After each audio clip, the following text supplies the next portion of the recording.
எழுதின தீர்க்க தரிசன புஸ்தகம் 1ஆம் அதிகாரம் 14ஆம் வசனத்தை வாசிப்போமாக. யோவேல் எழுதின தீர்க்க தரிசன புஸ்தகம் 1ஆம் அதிகாரம் 14ஆம் வசனம். அந்த 14 வாசிங்க.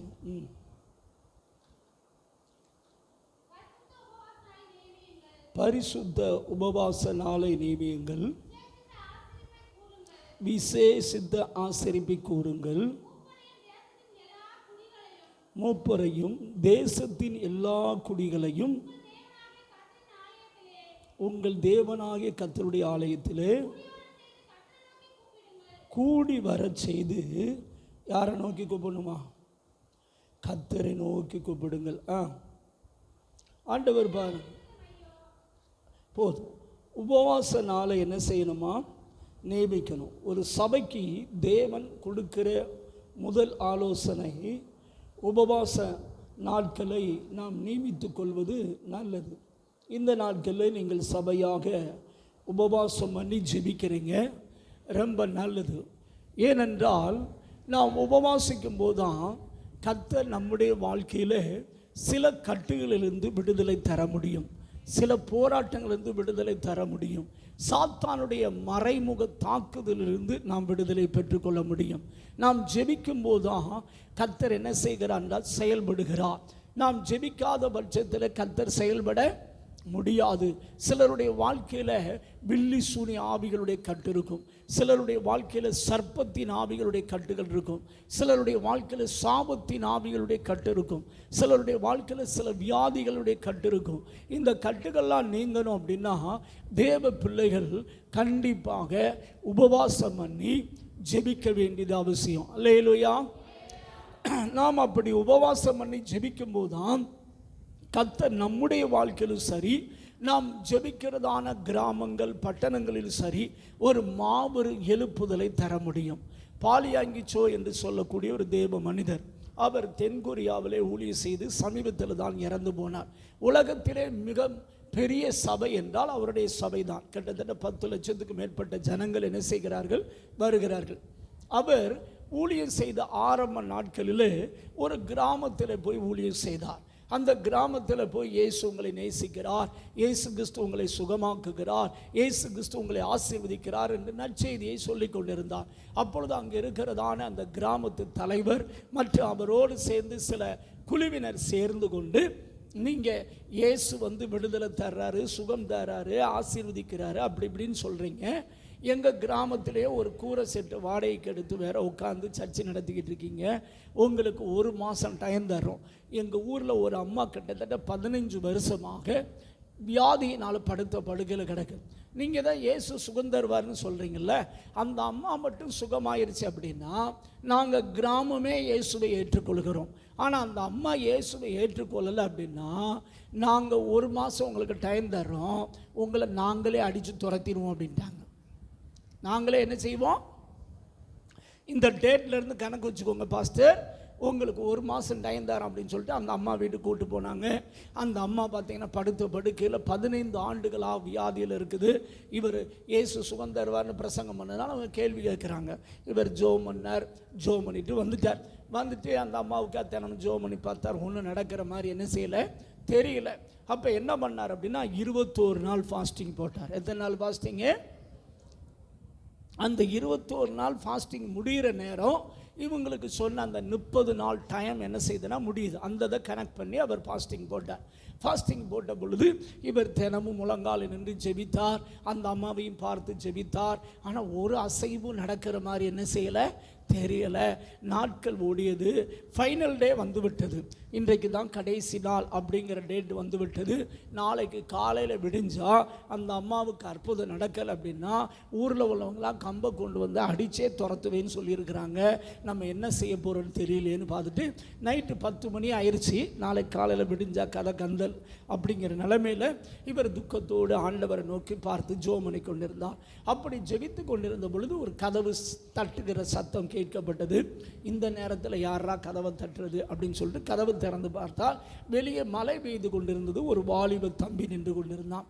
அந்த தம்பி சொன்னான், பாஸ்டர், எங்கள் ஊர் இந்த கிராமத்தை தாண்டி இன்னொரு இடத்துக்கு போக வேண்டி இருக்குது. இப்போ மழை பெஞ்சிக்கிட்டு இருக்குது, என்னால் போக முடியல. நான் நைட்டு மட்டும் உங்கள் வீட்டில் தங்கிட்டு காலையில் நான் போகிறேன், எனக்கு உதவி செய்யுங்கன்னு. இவர் பார்த்தார், நம்ம தனியாக தான் இருக்கிறோம். சரி தம்பி பாவம் கஷ்டப்படுறேன் அப்படின்னு சொல்லிட்டு, வா தம்பி அப்படின்னு சொல்லி உள்ளகளை விட்டுட்டு கதவை டோரை க்ளோஸ் பண்ணார். டோரை க்ளோஸ் பண்ண அடுத்த வினாடி அது பாம்பாக மாறிவிட்டது. எப்படி மாறிடுச்சு? சர்ப்பத்தின் ஆவி அப்படி இவரை சுற்றிருச்சு. ஃபுல்லாக சுற்றி இப்படி மேலே நிற்கிது. ஒன்றை நான் கொல்லாமல் விட மாட்டேன். இந்த கிராமத்துக்கே நான் தான் ஹெட் பிசாசு. அவளை 15 வருஷமாக நான் தான் கெட்டி வச்சிருக்கிறேன். நீ துரத்திடுவியோ, நீ அவளை சுகமாக்கிடுவியோ அப்படின்னு. நம்ம ஆண்களுக்கு கனவுல வந்தாலே பொத்துரு கீழே விழுந்துருதான். நட்சத்திரம் வந்தா சொல்லுங்க, நட்சத்திரம் வந்தா ஹார்ட் அட்டாக் ஆகி அப்பயே செத்துருப்பான். சரிதானே? கனவுலே நம்ம ஆட்களுக்கு பார்த்தீங்கன்னா வாயை திறக்க முடியாது. பார்த்துருக்கீங்களா? ஏசு சொல்ல நினச்சேன் பாஸ்டர், ஒன்றுமே என்ன செய்ய முடியல, சொல்ல முடியல, புச்சு புச்சின்னு என்ன செய்யுது, வாய் வருது பாஸ்டர் அப்படின்னு சொல்லுவாங்க. பார்த்துருக்கீங்களா? அவருக்கு நெஜத்திலே நிற்குது. அப்போ எப்படி இருக்கும் யோசித்து பாருங்கள். 2 மணி நேரம் ஃபைட்டு நடக்குது. எவ்வளோ நேரம்? 2 மணி நேரம். இவருக்கும் வாயை திறக்க முடியல. அது மேலே நின்று அதை என்ன செஞ்சுக்கிட்டு பேசிக்கிட்டு, இன்றைக்கி உன்னை கொல்லாமல் நான் விட போகிறதில்லை அப்படின்னு பேசிக்கிட்டு இருக்குது. இங்கே உள்ளக்கிலேருந்து ஆவியானவர் சொல்கிறாரு, இயேசுவின் நாமத்தில் பிசாசை என்னை விட்டு என்ன செய், வெளியே போ அப்படின்னு பேசு அப்படின்னு சொல்லி என்ன செய்கிறார், பேசுகிறார். இவர் 2 மணி நேரமாக ட்ரை பண்ணி பார்க்குறாரு, வார்த்தை என்ன செய்ய மாட்டேங்குது, வர மாட்டேங்குது. ஆனால் உள்ளக்கில் ஆவியானவர் ஃபோக்கஸ் பண்ணிக்கிட்டு இருக்காரு. 2 மணி நேரம் கழித்து அப்படி ஃபோக்கஸ் பண்ண பொழுது, இயேசுவின் நாமத்தில் என்னை விட்டு போ பிசாசை அப்படின்னு பாருங்க. டக்குன்னு விட்டுருச்சு, பிசாசு காணாமல் போயிடுச்சு. அப்பாடா அப்படின்னு என்ன செஞ்சாருன்னா, 2 மணி நேரம் ஃபைட் எப்படி இருக்கும் யோசித்து பாருங்க. கனவுலேயே இப்படி நினச்சிருப்போமா? நினச்சிருக்க மாட்டோம். அதனால் அப்பாடான்னு உட்காந்தாரு. பார்த்தீங்கன்னா பலவடிக்கும் கதவை தட்டுற சவுண்டு. என்னடா அதுங்களையும் கதவை தட்டுறாங்க, விடிஞ்சிருச்சுனோடனே வந்துட்டாங்களோ, மறுநாள் ஆயிடுச்சுன்னு வந்துட்டாங்களோ அப்படின்னு கதவை திறந்து பார்த்தா கிராமமே வந்துக்கிட்டு இருக்குது. கண்டிப்பாக அன்னைக்கு நம்மளை கம்ப கொண்டு என்ன செய்ய போகிறாங்க, அடித்து சாத்த போகிறாங்கடா. அந்த தலைவர், அந்த டீமு, எல்லா மக்களும் என்ன செஞ்சுட்டு இருக்காங்க, வந்துட்டு இருக்காங்க. ஐயோ நம்ம நிலைமை இன்னைக்கு பரிதாபம் தான் அப்படின்னு நினச்சிக்கிட்டு இருக்க நேரத்தில் அந்த 15 வருஷமாக படுத்து கிடந்த அம்மா முதலாளாக இருந்து ஓடி வந்தது. அல்லேலூயா. இவருக்கு ஒன்றும் புரியலை. அந்த அம்மா சொல்லுது, பாஸ்டர் நீங்கள் எனக்கு இப்போ ஜெபம் பண்ணீங்கல்ல, நான் சுகமாயிட்டேன் அப்படின்ச்சு. நான் இப்போமா ஜெபம் பண்ணேன். ஆமாம், நீங்கள் தான் 10 to 12 மணி வரைக்கும் எனக்கு முன்னாடி முழங்கால் போட்டு ஜெபம் பண்ணிக்கிட்டு இருந்தீங்க. அப்படி ஜெபிக்கிற பொழுது ஒரு சர்ப்பத்தின் ஆவி என்னை விட்டு என்ன செஞ்சு வெளியே போச்சு, இயேசு என்னை விடுதலை ஆக்கினா அப்படின்னு சொல்லிச்சு. ஹல்லேலூயா. அப்போ அந்த கிராமத்து தலைவர், அங்குள்ள மக்கள்லாம் சொன்னாங்க, நாங்கள் இப்பொழுது இந்த கிராமமாக இயேசுவை சொந்த இரட்சகராக என்ன செய்கிறோம், ஏற்றுக்கொள்கிறோம் என்று சொன்னார்கள். அல்லேலூயா. தேவ பிள்ளைய உபவாச ஜெபத்தை சாதாரணமாக நினைக்காத. இன்றைக்குள்ள சபைகள் சரியான விதத்தில் உபவாசம் என்ன செய்வதில்லை, இருப்பதில்லை. அதனால தான் ஆவியான சொல்கிற உபவாச நாட்களை என்ன செய்யுங்கள், நீங்கள் நம்முடைய வாழ்க்கையில் போராடுகிற சத்துருவை ஜெயிக்கணும், பிசாசை ஜெயிக்கணும், இச்சையின் ஆவிகளை ஜெயிக்கணும், இயேசுவின் ஆவிகளை ஜெயிக்கணும், விக்கிரகத்தின் ஆவிகளை ஜெயிக்கணும், சாபத்தின் ஆவிகளை ஜெயிக்கணும். அப்படின்னா சபை உபவாசம் பண்ணி ஜெபிக்க வேண்டியது அவசியம். அல்லேலூயா. இந்த நாளில் ஆவியான ஒத்தாசையோடு உங்களுக்கு சொல்கிற தேவனுடைய வார்த்தை என்னவென்றால், உபவாச ஜெபத்தின் மேன்மை என்ன, இதைத்தான் உங்களுக்கு சொல்லும்படி கர்த்தர் எனக்கு சொல்லி அனுப்பினார். ஆண்டவர் எனக்கு சொன்ன வார்த்தைகளை தான் இப்பொழுது உங்களுக்கு ஆவியான ஒத்தாசையோடு சொல்லுகிறேன். உபவாசத்தின் மேன்மையை நாம் அறிந்தவர்களாக நாம் உபவாசம் பண்ணி முழங்காலில் நின்று ஜெபிக்கணும். எப்படி நின்று ஜெபிக்கணும் சொல்லுங்கள் பார்க்கலாம். இன்னைக்கு நிறைய பேர் என்ன போடுறது இல்லை, முழங்கால என்ன செய்யறதில்லை. அதில் குறைந்தபட்சம் நீங்கள் சோதனைக்கு உட்படாதபடிக்கு 1 மணி நேரமாவது என்ன செய்யுங்கள், விழித்திருங்கன்னு சொன்னார். 1 மணி நேரமாவது முழங்கால் போட்டால் நம்ம வாழ்க்கையில் நாம் ஜெயத்தை பெற்றுக்கொள்ளலாம். அல்லேலூயா. 1 மணி நேரம் எத்தனை பேர் நீங்கள் இங்கே இருக்கிறதுல முழங்கால் போடுறீங்க? அவங்க கையை உயர்த்துங்க பார்க்கலாம். நான் 1 மணி நேரம் முழங்கால் போட்டு ஜெபிக்கிறேன் பாஸ்டர் அப்படின்னு சொல்கிறவங்க. ஒரே ஒரு ஆத்மா, எங்கள் ஆத்ம திருப்திக்காக ஒரு ஆத்மாவது இருக்குதே. அல்லேலூயா. இன்றைக்கி நாட்டில் நிறைய பேர் என்ன செய்யறதில்ல. ஏன் பிசாசு ஓட மாட்டேங்குது தெரியுமா? வீட்டில் இருக்கிற பிசாசு என்ன செய்ய மாட்டேங்குது, குடிப்பழக்கத்தின் ஆவி ஓட மாட்டேங்குது, பிரிவினின் ஆவி ஓட மாட்டேங்குது, சண்டையின் ஆவி ஓட மாட்டேங்குது. நிறைய பேருக்குள்ளே இருந்து அசுத்தாவி ஏன் வெளியே ஓடலை தெரியுமா? நம்ம உபவாசம் பண்ணி முழங்கால் நின்று என்ன செய்யறதில்லை, ஜெபிக்கிறது இல்லை. நம்ம முழங்கால நின்று உபவாசம் பண்ணி ஜெபித்தா பிசாசு ஓடித்தான் ஆகணும். ஆனால் வீட்டுக்குள்ளே இருக்கிற நிறைய குழப்பத்தின் ஆவி என்ன செய்ய மாட்டேங்குது, போக மாட்டேங்குது. சிலருக்கு தூக்கமாக வருது. தூக்கத்தின் ஆவிங்கிறது சாதாரண காரியம் கிடையாது, அது கனநித்திரையின் ஆவி. இந்த ஆவியை நீங்கள் ஜெயிச்சிங்கன்னா அடுத்த எல்லைக்கு கர்த்தர் உங்களை கொண்டு போவார். அல்லேலூயா. இன்னைக்கு சபைகளுக்குள்ளே போராடுகிற ஒரு ஆவி என்ன தெரியுமா, கனநித்திரையின் ஆவி. என்ன ஆவி போராடுது? நோட் பண்ணலாம். எதுவும் கொண்டு வந்திருக்கீங்களா? யாருமே கைவீசம்மா கைவீசு, கடைக்கு போனால் கைவீசின்னு தான் வந்திருக்கீங்க போல தெரியுது. யார்கிட்டையும் எழுதுகிற பழக்கம் இருந்தால் ரொம்ப நல்லது. சரிதானே? பேனா பேப்பர்லாம் கொஞ்சம் எடுத்துக்கோங்க. அல்லேலூயா. ஆமாம், பேப்பர் யாருக்காவது வேணும், எழுதணும்னு ஆசைப்படுறவங்க கையை உயர்த்துங்க பார்க்கலாம். நான் எழுதணும்னு ஆசைப்பட்றேன். ஏன்னா நிறைய சத்தியங்களை சொல்ல போகிறோம், ஆவியான ஒத்தாசையோடு சொல்ல போகிறோம். எழுதணும்னு ஆசைப்படுறவங்க கையை வைத்துங்க பார்க்கலாம். உங்களுக்கு பேப்பரும் பேனாவும் ஏற்பாடு பண்ணிடலாம். பாஸ்ட் ஏதாவது பேப்பர் இருக்குதா? பாஸ்ட் பேப்பர் தருவாங்க, பேனாவை வாங்கிக்கோங்க. சரிதானே? என்கிட்ட கூட ஒரு பேனா இருக்குது, யாராவது ஒரு ஆள் வாங்கிக்கோங்க. தயவு செய்து ஒரு டைரி என்ன செய்யுங்க, கொண்டு வாங்க.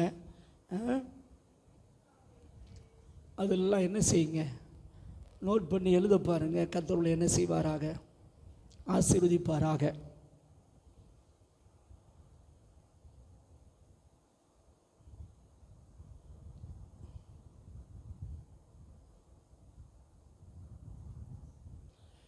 பரிசுத்த உபவாச நாளை நாம் என்ன செய்யணுமா, நியமிக்க வேண்டும் என்று சொல்லி கர்த்தர் சொல்கிறார். வாரத்தில் ஒரு நாள் எழுதி வச்சுக்கோங்க.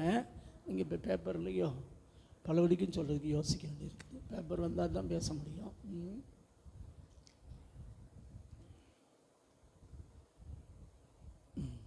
போதியா, இதோட டீ போதும். அதை மட்டும் கொடுங்க, குடிச்சிட்டு வந்துடுது.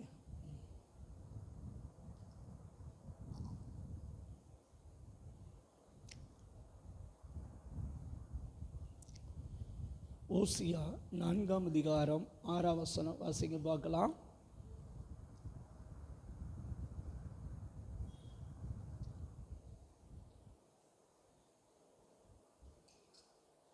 ஓசியா 4ஆம் அதிகாரம்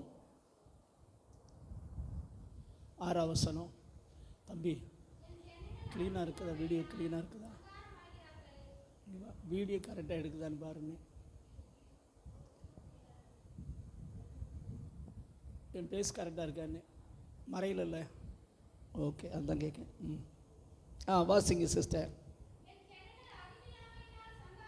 என் ஜனங்கள் அறிவில்லாமையினால் சங்காரம் ஆகிறார்கள். நீ அறிவை வெறுத்தாய், ஆகையால் நீ என் ஆசாரியனாய் இராதபடிக்கு நானும் உன்னை வெறுத்து விடுவேன். நீ உன் தேவனுடைய வேதத்தை மறந்தாய், ஆகையால் நானும் உன் பிள்ளைகளை மறந்து விடுவேன். இன்னைக்கு நம்முடைய வாழ்க்கையில் ஏன் சிறையிருப்பு அப்படின்னு கேட்டிங்கன்னா, நிறைய பேர் பைபிள் வாசிக்கிற அனுபவத்தோடு நிற்கிறாங்க, சிலர் பைபிளே வாசிக்கிறது இல்லை. எத்தனை பேர் ரெகுலராக பைபிள் வாசிக்கிறீங்க? அவங்க மட்டும் கை ஊற்றுங்க. நான் ஒரு நாள் தவறாமல் பைபிள் வாசிக்கிறேன் அப்படின்னு சொல்கிறவங்க, அது 2-3 பேர் தான். ஏன்னா எனக்கு ஆண்டவர் சொல்ல சொன்னார், பைபிளும் வாசிக்க மாட்டேங்காங்க அப்படின்னு. இங்கே இருக்கிற ஆட்கள் பைபிள் என்ன செய்கிறதில்ல, வாசிக்கிறதில்ல. எழுதிக்கோங்க. ஏன் சிறையிருப்பு உங்கள் வாழ்க்கையில் ஏன் சிறையிருப்பு வருது? சில காரியத்துக்கு கர்த்தர் பதில் தர மாட்டேங்கார். ஏன் பதில் தரலை அப்படின்னா, நீங்கள் தேவனுடைய வேதத்தை என்ன செய்கிறீங்க, மறந்துட்டீங்க. எதை மறந்துட்டீங்க? நல்லா கவனிக்கணும் தேவ பிள்ளைய. நிறைய பேர் வேதத்தையே வாசிக்கிறது இல்லை. நிறைய பேருடைய வாழ்க்கையில் இன்னைக்கு சிறையிருப்பு, சங்காரம், அழிவு வருவதற்கு காரணம் என்ன அப்படின்னா, நிறைய பேர் தேவனுடைய வார்த்தையை வாசிப்பதில்லை, அதை கேட்பதில்லை, அதை தியானிப்பதில்லை, அதை கை கொள்வதில்லை. என்ன செய்வதில்லை? வாசிக்கிறதில்லை, கேட்கறதில்லை, தியானிக்கிறதுனா அசை போடுறது, அடுத்து கை கொள்ளுதல்னா கீழ்ப்படிதல். இது இருந்தால் மட்டும்தான் நம்முடைய வாழ்க்கையில் சிறையிருப்பு இருக்காது, சங்காரமாக மாட்டோம், நம்முடைய சுபாவம் மாறும். ஆண்டவர் இங்கே சொல்றாரு, நான் உன்னை ஆசாரியன் எனாதபடிக்கு நான் உன்னை வெறுத்து விட்டேன். ஆசாரியன் என்றால் என்ன? ஆசாரியன் என்றால் பாஸ்டர் என்று அர்த்தம். பாஸ்டருடைய வேலை என்ன? கர்த்தருடைய ஆலயத்தில் தேவ பிள்ளைகளுக்காக தேவனை நோக்கி ஆராதனை செய்வது, பரிந்து பேசி ஜெபிப்பது. அப்போ ஒரு தேவ பிள்ளை வேதத்தை வாசிக்காவிட்டால், ஒரு தேவ பிள்ளை வேத வசனத்தால் மைண்டை இருதயத்தை நிரப்பாவிட்டால் உங்கள் வாழ்க்கையில் ஜெபிக்கவே முடியாது. என்ன பண்ண முடியாது? ஜெபிக்க முடியாது, ஆராதனை பண்ண முடியாது, கர்த்தருடைய பிரசன்னத்தை உங்களால் உணர முடியாது. இன்றைக்கி அநேகருடைய வாழ்க்கையில் ஒரு கேள்வி என்ன தெரியுமா? நான் ரட்சிக்கப்பட்ட நாளில் அப்படி ஜெபம் பண்ணேன், ரட்சிக்கப்பட்ட நாளில் இப்படி ஜெபம் பண்ணேன், ஆனால் இன்றைக்கி என்னால் என்ன செய்ய முடியல? ஜெபிக்க முடியல. ஏன் ஜெபிக்க முடியல? தனிப்பட்ட வாழ்க்கையில் ஜெப ஜீவி இன்றைக்கி நிறைய பேர் கிடையாது. கூட்டத்தில் ஜெபிக்கிறாங்க, கூட்டத்தில் ஆவியில் நிரம்புகிறாங்க, ஆனால் தனிப்பட்ட வாழ்க்கை எடுத்தால் நிறைய பேருக்கு வண்டி தள்ள முடியல. பைக்கு ரொம்ப கஷ்டமாக இருக்குது. ஏன்னா பைக்கில் என்ன இல்லைன்னா பெட்ரோல் இல்லை. என்ன இல்லை? பெட்ரோல் இருந்தால் பைக் எப்படி போகும்? ஜம்முன்னு போகும். நம்மளும் போகலாம், நம்ம பின்னாடி ஒரு 2 பேரையும் உட்கார வைக்கலாம். ஆனால் பெட்ரோல் இல்லை அப்படின்னா நம்ம வண்டியை தள்ளுறதே நமக்கு பெரும்பாடாக இருக்கும். இன்றைக்கி நிறைய பேரால் ஜெபிக்க முடியல. ஏன் சங்காரமாறீங்க? ஏன் சிறைப்பட்டு போகிறீங்க? ஏசாயா 5ஆம் அதிகாரம் 13ஆம் வசனம் வாசிங்க பார்க்கலாம். ஏசாயா 5ஆம் அதிகாரம் 13ஆம் வசனம்.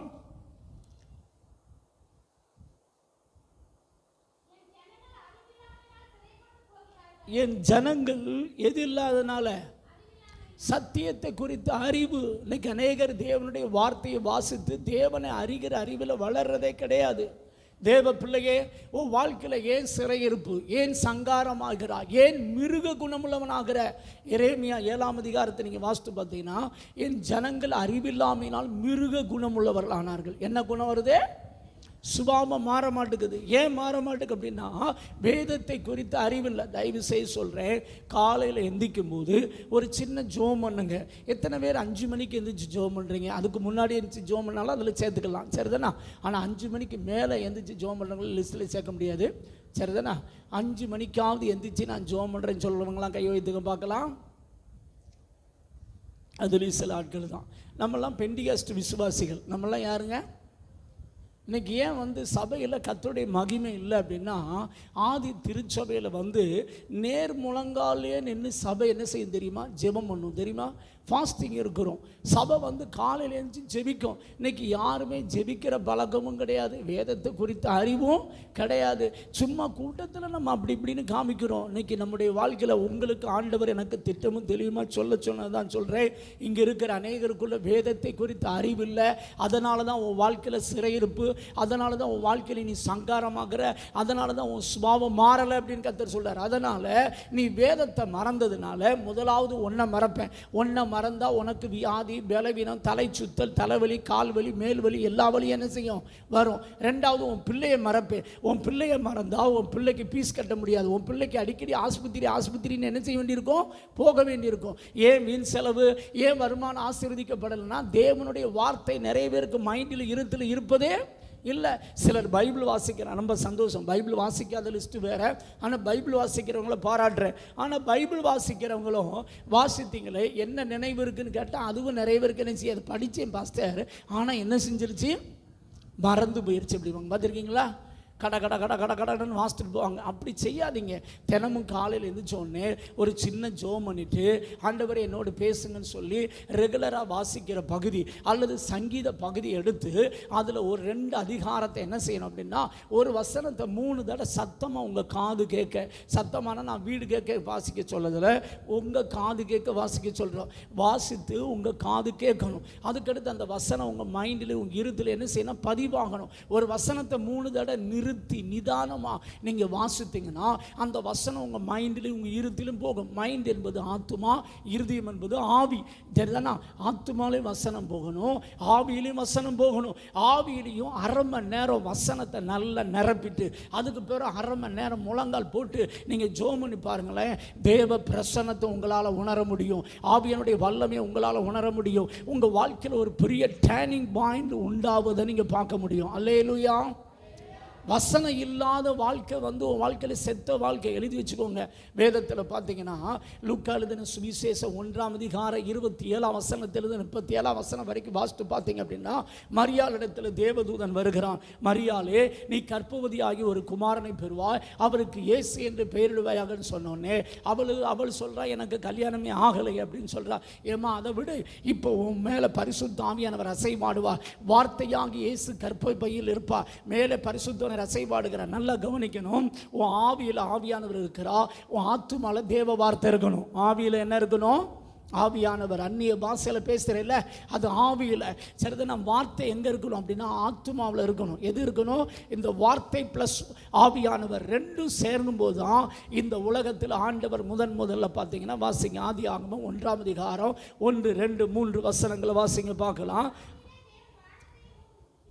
ஆதியிலே தேவன் வானத்தையும் பூமியும் சிருஷ்டித்தார். பூமியானது ஒழுங்கின்மை பெருமையும் வருது. நல்லா கவனிக்கணும். ஆதியிலே தேவன் வானத்தையும் பூமி சிருஷ்டித்தார். இது எதுக்கு அடையாளம் அப்படின்னா, ரட்சிக்கப்பட்ட சபைக்கு அடையாளம். ரட்சிக்கப்படும் போது ஒழுங்காக தான் இருக்குது சபை. கர்த்தர் சுத்திகரித்து சபைக்குள்ளே கொண்டு வருகிறார். 1 வருஷம் 2 வருஷம் நல்லா தான் இருக்கிறாங்க. ஆனால் அதுக்கு பிறகு அந்த சபைக்கு வருகிற விசுவாசிக்குள்ளே, மறுபிறப்பு பிறந்த விசுவாசிக்குள்ளே, மனம் திரும்பி ரட்சிக்கப்பட்ட விசுவாசிக்குள்ளே 3 காரியம் வந்து விடுகிறது. 1 ஒழுங்கின்மை, 2வது வெறுமை, 3வது இருள். என்ன வந்து விடுகிறது? என்ன வந்து விடுது? எப்படிங்க? ஆதியில் தேவன் வானத்தை பூமி சிருஷ்டித்தாரோ, நீ மறுபடி பிறக்கும்போது ஒருவன் கிறிஸ்துவுக்குள் இருந்தால் புது சிருஷ்டியாக இருக்கிறான். பழையவைகள் ஒளிந்து போயின, எல்லாம் என்ன ஆயின? புதிதாக. அதனால் ஆரம்ப நாட்களில் ரட்சிக்கப்பட்ட பொழுது பார்த்தீங்கன்னா உற்சாகம் ஜோமனம், உற்சாகமாக சபை கொடுப்பாங்க, உற்சாகமாக ஊழியம் செய்வாங்க. யாரை பார்த்தாலும் இயேசுனை நேசிக்கிறார், இயேசுனை நேசிக்கிறார், இயேசுனை நேசிக்கிறார், சுவிசேஷம் சொல்லுவாங்க. ஆனால் ஒரு 2 வருஷம் கழிந்ததுன்னு வச்சுக்கோங்க, அதுக்கடுத்து அந்த ஆத்மா ஜெபம் பண்ணாது, அதுக்கடுத்து அந்த ஆத்மா சுவிசேஷம் சொல்லாது, அதுக்கடுத்து அந்த ஆத்மா சபைக்கு வரதே பார்த்தீங்கன்னா 10 மணி ஆராதனை அப்படின்னா டீ நெளிச்சு 10 அல்லது 11 மணி அல்லது 12 மணிக்கு தான் என்ன செய்யும்? பார்த்துருக்கீங்களா? இப்போ என்ன வந்து விட்டது? ஒழுங்கின்மை. 3 காரியம் வருது, எழுதிக்கோங்க. ஒழுங்கின்மை, வெறுமை, இருள். என்ன வருது? ஒழுங்கின்மை, வெறுமை, இருள். உன் வாழ்க்கையில், உன் பிள்ளைகளுடைய வாழ்க்கையில் நீங்கள் கவனித்து பாருங்களேன். ஒழுங்கின்மை இருக்கும், எதையுமே ஒழுங்காக செய்ய மாட்டாங்க. அடுத்து வெறுமை இருக்கும், அதுக்கடுத்து இருள் இருக்கும். அவங்க வாழ்க்கையில் எந்த பகுதியில் போகணும் தெரியாது. வெளிச்சம் இருந்தால் தான் ஒரு மனிதன் வாழ்க்கையில் அடுத்த எல்லைக்கு என்ன செய்ய முடியும்? முன்னேற முடியும். வெளிச்சம் இல்லாத மனிதனால் எந்த பகுதியிலும் முன்னேற முடியாது. உன் வாழ்க்கையில் முன்னேற முடியாத ஒரு நிலைமை. நீ ஓன்னு ஒப்பாரி வைப்ப, நான் இயேசுவை தானே விசுவாசிக்கிறேன், நான் சபைக்கு தானே வர்றேன், நான் பைபிள் தானே வாசிக்கிறேன், ஆனால் என் வாழ்க்கையில் வெளிச்சம் இல்லையே, அடுத்து நான் என்ன செய்யணும்? அடுத்து நான் என்ன செய்யணும்? என் திருமண காரியத்துக்கு என்ன செய்யணும்? படிப்புக்கு என்ன செய்யணும்? எதிர்கால வாழ்க்கைக்கு என்ன செய்யணும்? நான் ஊழியத்துக்கு என்ன செய்யணும்? அப்படிங்கிற அந்த வெளிச்சம் நிறைய பேருக்கு கிடைப்பதில்லை. வெளிச்சம் கிடைக்கணும் அப்படின்னா 2 காரியம் நடக்கணும். 1, உன் மேல பரிசுத்த ஆவியானவர் என்ன செய்யணும்? அசைவாடணும். வாசிங்க பார்க்கலாம் 2வது வசனத்திலிருந்து.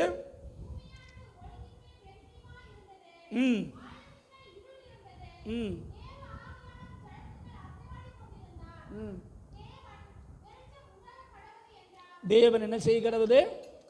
வெளிச்சம் உண்டாக கடவுது என்றார். வெளிச்சம் என்ன செஞ்சிருச்சு? நல்லா கவனிக்கணும். நீ ரட்சிக்கப்படும் பொழுது ஆவியில் நிரம்பி, பரிசுத்தாவியில் நிரம்பி ஜெபிக்கும் போது ஆவியில் கர்த்தர் இருக்கிறார். ஆனால் உன் ஆத்துமாவில் இப்போ என்ன வந்துருச்சு? ஒழுங்கின்மை வந்துருச்சு, வெறுமை வந்துருச்சு, இருள் வந்துருச்சு. இப்போ நீ பரிதாபிக்கக்கூடிய ஒரு மனிதனாக மாறிவிட்டார். கலக்கம் வருகிறது. தேவைக்கு என்ன செய்ய போகிறேன்? எதிர்காலத்துக்கு என்ன செய்ய போகிறேன்? பிள்ளைக்கு என்ன செய்ய போகிறேன்? ஒன்றும் இல்லையே, வருமானம் இல்லையே, என்ன செய்ய போகிறேன் அப்படின்னு நிறைய வேலை கலக்கம் வருது. பாவத்தை ஜெயிக்க முடியல, சோதனையை ஜெயிக்க முடியல, வேதனையை ஜெயிக்க முடியல, பல போராட்டங்களை நாம் சந்திக்கிறோம். அப்போ என்னடா கிறிஸ்துவ வாழ்க்கை அப்படின்னு நிறைய பேர் அப்படி கேங்காய் நிற்கிறான். What is reason? ஏன் அப்படின்னு கேட்டிங்கன்னா, இந்த ஆத்துமால வேத வசனம் இல்லை. 3 யோவான் 1 2 வசனம் வாசிங்க பார்க்கலாம். 3 யோவான் 1 2 வசனம்.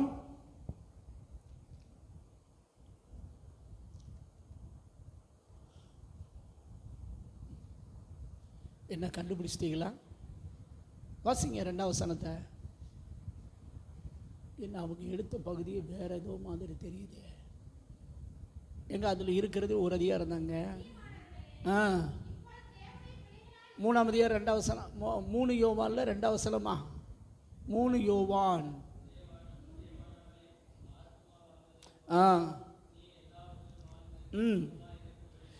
பிரியமானவனே, உன் ஆத்துமா வாழ்கிறது போல நீ எல்லாவற்றிலும் வாழ்ந்து எப்படி இரு? சுகமாக இருக்கும்படி வேண்டுகிறேன். இப்போ ஆத்துமா வாழணும். ஆத்துமா வாழணும் அப்படின்னா ஆத்துமா தேவனுடைய வார்த்தையினால் அனுதினமும் ரட்சிக்கப்பட வேண்டும். அனுதினம் என்ன செய்யப்படணும்? ரட்சிக்கப்படணும். ஆத்துமா மறுரூபமாகணும். ரோமர் 12 வாசிங்க பார்க்கலாம். ரோமர் 12:2. நல்லா கவனிக்கணும். பரிசுத்த ஆவியானவர் நீ ரட்சிக்கப்பட்டு நீ அபிஷேகம் வரும்போது உன் மேலே ஆவியானவர் தங்கிவிடுகிறார். அது ஆவியிலே தங்கிவிடுகிறார். ஆனால் இப்போ ஆத்துமால தேவனுடைய வார்த்தை வர வேண்டும். என்ன வரணுங்க? தேவனுடைய வார்த்தை வர வேண்டும். வாசிங்க. நீங்கள் இந்த பிரபஞ்சத்திற்கு ஒத்தவேசம் தெரியாமல் தேவனுடைய நன்மையும் பிரியமும் பரிபூர்ணமான சித்தம் என்னதென்று பகுத்தறியத்தக்கதாக உங்கள் மனம் புதிதாகிறதினாலே. எது புதிதாகணும்? இந்த மைண்டு சிந்தனை மண்டலம் என்ன செய்யணும்? புதிதாகணும். இதை யார் தான் செய்யணும் அப்படின்னா நீங்கள் தான் செய்யணும். உங்கள் ஆவியை கர்த்தர் நிரப்புவார். உங்கள் ஆத்துமாவை நீங்கள் தான் நிரப்பணும். யார் தான் நிரப்பணும்? உங்கள் ஆத்துமாவை யார் தான் நிரப்பணும்? சொல்லுங்க. வார்த்தையாகிய இயேசு கன்னி மரியாளுடைய கற்பப்பையிலே தங்கி இருக்கிறது. இப்போ பரிசுத்த ஆவியானவர் என்ன செய்கிறார்? மேலே என்ன செய்கிறார்? அசைவாடுகிறார். இப்போ ஆவியானவர் ப்ளஸ் வார்த்தை ரெண்டும் ஜாயின் பண்ணும்போது தான் இயேசு இந்த பூமியில் மனிதனாக பிறக்கிறார். அல்லேலூயா. அதுபோல் உன் மேலே ஆவியானவர் இருக்கணும். வார்த்தையை நீ உன் இருதயத்தில் கருத்தரிக்கணும். என்ன செய்யணும்? எதை கருத்தரிக்கணும்? தேவ வார்த்தையை. எந்த வார்த்தையங்க? தேவ வார்த்தையினால் உன் இருதயத்திலையும் உன் மைண்டிலையும் நிரப்பி இருக்கணும். நிரப்பி இருந்து நீ ஆவியில் நிரம்பி ஜெபிச்ச அப்படின்னா பரிசுத்த ஆவியானவர் உன்னோடு கூட செப்பரேட்டாக பேசுவார். வெளிச்சம் உண்டாக கடவுதுன்னு எப்படி தேவன் பேசினாரோ உனக்குன்னு ஒரு வார்த்தையை தருவார். அந்த வார்த்தை வந்தோடனே உன் வாழ்க்கையில் இருக்கிற ஒழுங்கின்மை மாறும், வெறுமை மாறும், இருள் மாறும். அல்லேலூயா. உன் குடும்பத்தில் வெளிச்சம் கிடைக்கணும், உன் பிள்ளைய நடத்தணும், உன் கணவனாரை நடத்தணும், என்ன தொழில் செய்யணும், என்ன பிஸ்னஸ் பண்ணணும், இனி நாங்கள் என்ன செய்யணும் அப்படிங்கிற வெளிச்சம் உனக்கோ உன் குடும்பத்தில் உள்ள நபர்களுக்கோ வெளிச்சம் வேண்டுமென்றால் நீ அதிகாலையிலிருந்து தேவ வார்த்தையினால் உன் இருதயத்தை என்ன செய்ய வேண்டும்? நிரப்பணும். உன் இருதயத்தை உன் மைண்டையும் நிரப்பிட்டு அதுக்கடுத்து அரை மணி நேரம் நேர் முழங்கால் போட்டு அந்நிய வாசலில் நீ ஜெபிக்கிற பொழுது பரிசுத்த ஆவியானவர் உன்னை குறித்து வெளிச்சத்தை தருவா, உன் குடும்பத்தை குறித்து வெளிச்சத்தை தருவா. உன் வாழ்க்கையில் அற்புதம் நடக்கிறத நீ பார்க்க முடியும். அல்லேலூயா. இதைத்தான் வேதம் சொல்லுகிறது. சங்கீதம் 119 105 விவிதமாய் சொல்லுகிறது. வாசியங்கள் பார்க்கலாம். Psalms chapter 119 verse 105.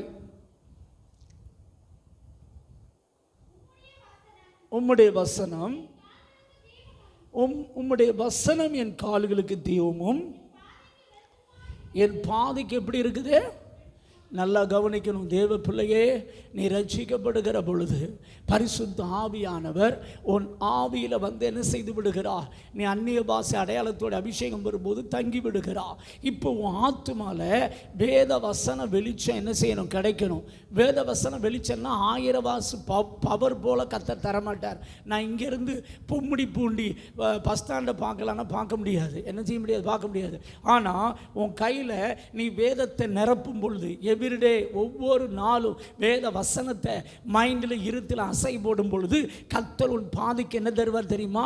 வெளிச்சம் தருவார். என்ன தருவார்? டார்ச் லைட் மாதிரி. என்ன லைட்டு மாதிரி? டார்ச் லைட் மாதிரி. டார்ச் லைட்டை வச்சு என்ன செய்யலாம்?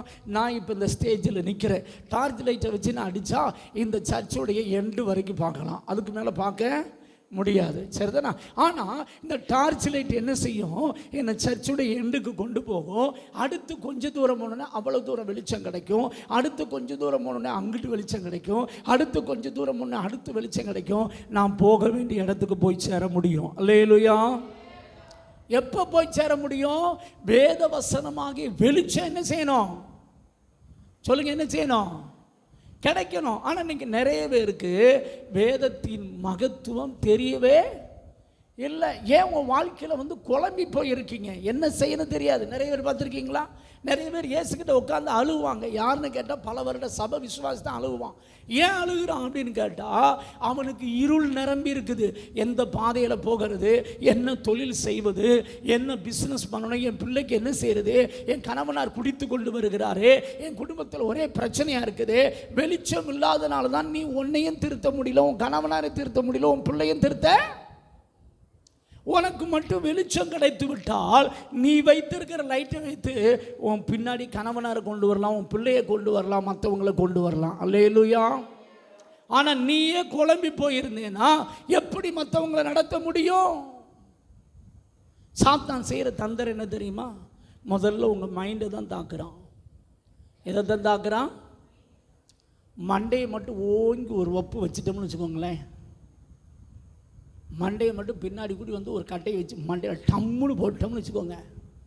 என்ன நடக்குன்னு சொல்லுங்கள். என்ன நடக்குன்னே தெரியல பாஸ்டர். கோமா ஸ்டேஜில் தான் நிறைய விசுவாசி இருக்கிறாங்க. எந்த லெவலில் இருக்காங்க? Coma stage.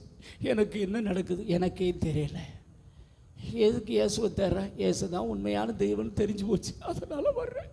ஏதாவது அற்புதம் நடக்க ஒன்றும் நடக்கலை. அந்நிய பாஷை பேசுகிறேமே, அது இங்கே பேசுகிறேன் பாஸ்டர். வீட்டுக்கு போனால் அநியாய பாஷை பேசுகிறேன் பாஸ்டர். இங்கே என்ன பாஷை பேசுகிறேன்? அந்நிய பாஷை. அங்கே போனால் அநியாய பாஷை பேசுகிறாங்க. நாட்டில் நிறைய பேருக்கு எந்த சுவாவும் என்ன செய்ய மாட்டேங்குது. பக்கத்தில் கைப்பிடிச்சு கேளுங்க, வீட்டுக்கு போனால் என்ன பாஷை பேசுகிறீங்க கேளுங்க. வீட்டுக்கு போனால் என்ன பாஷை பேசுகிறீங்க? நான் வீட்டுக்கு போனால் அந்நியாய பாசை பேசுகிறது இல்லை பாஸ்டர் அப்படின்னு சொல்கிறவங்களாவது கை வைத்துங்க பார்க்கலாம். வீட்டுக்கு போனால் என் வாயிலிருந்து அநியாய பாசையே வராது, என் வாயில் அந்நிய பாசை தான் அங்கேயும் வரும் அப்படின்னு சொல்லுகிறவர்கள் கைகளை உயர்த்துங்கள் பார்க்கலாம். சிலர் என்ன நினைக்கிறாங்க அப்படின்னா, நான் இங்கேயும் அந்நிய பாசை பேசுகிறது இல்லை, அங்கேயும் அந்நிய பாசை என்ன செய்கிறது இல்லை. அபிஷேகம் பெறாதவங்களாம் கையை வைத்துங்க பார்க்கலாம். அந்நிய பாசை அடையாளத்தோடு அபிஷேகம் பெறாதவர்கள் நல்லா தான் கையை வைத்துங்களேன். உங்களுக்காக ஜெபிக்க போகிறோம், அதுக்கு தான், வேறு ஒன்றும் இல்லை. கையை வைத்துக்க பார்க்கலாம். நான் இன்னும் அந்நிய பாஷை அடையாளம் புரியுதா புரியலையா? அந்நிய பாஷை அடையாளத்தோடு அபிஷேகம் பெறாதவங்களாம் கையை வைத்துக்க பார்க்கலாம். ஒரு ஆத்மா தான் உயர்த்துது. மற்றவங்களாம் அந்நிய பாஷை பேசுகிறீங்களா? தம்பி அந்நிய பாஷை பேசுகிறியா? ரைட்டு. மற்ற எல்லோரும் பேசுகிறீங்க, பெரியவங்களாம் பரவாயில்ல, ரொம்ப சந்தோஷம். இப்போ ஒரு ஆத்மா தான் அபிஷேகம் பெறாமல் இருக்குதா? மற்ற எல்லோரும் அந்நிய பாஷை பேசுகிறீங்க. பிற ஏன் கையை உயர்த்த மாட்டேங்கிங்க?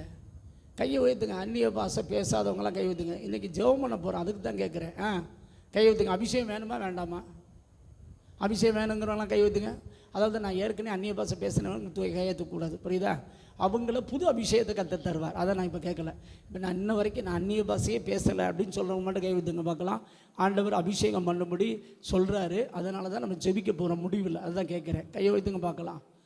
அது ஒரு ஆத்துமா தான், மற்ற யாரும் கையை உயர்த்த மாட்டேங்கிங்க. சரி, ரைட்டு. கர்த்தர் உங்களை ஆசீர்வதிப்பாராக.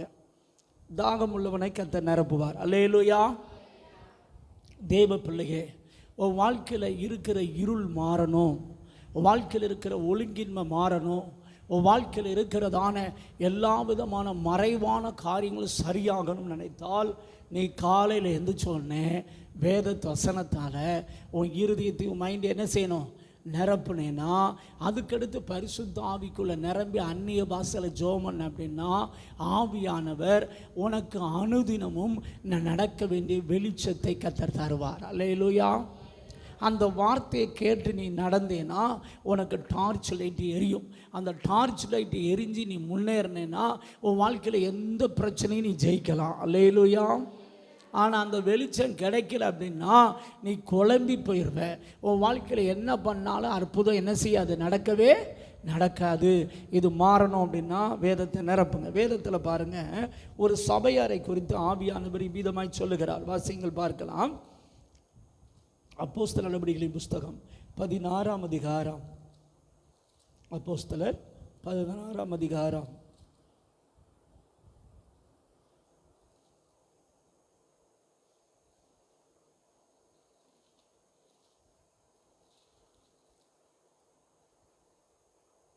சரி, 17ஆம் அதிகாரம்.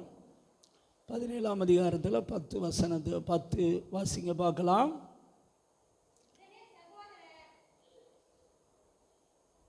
17:11 சாரி 17:11 ம் ம்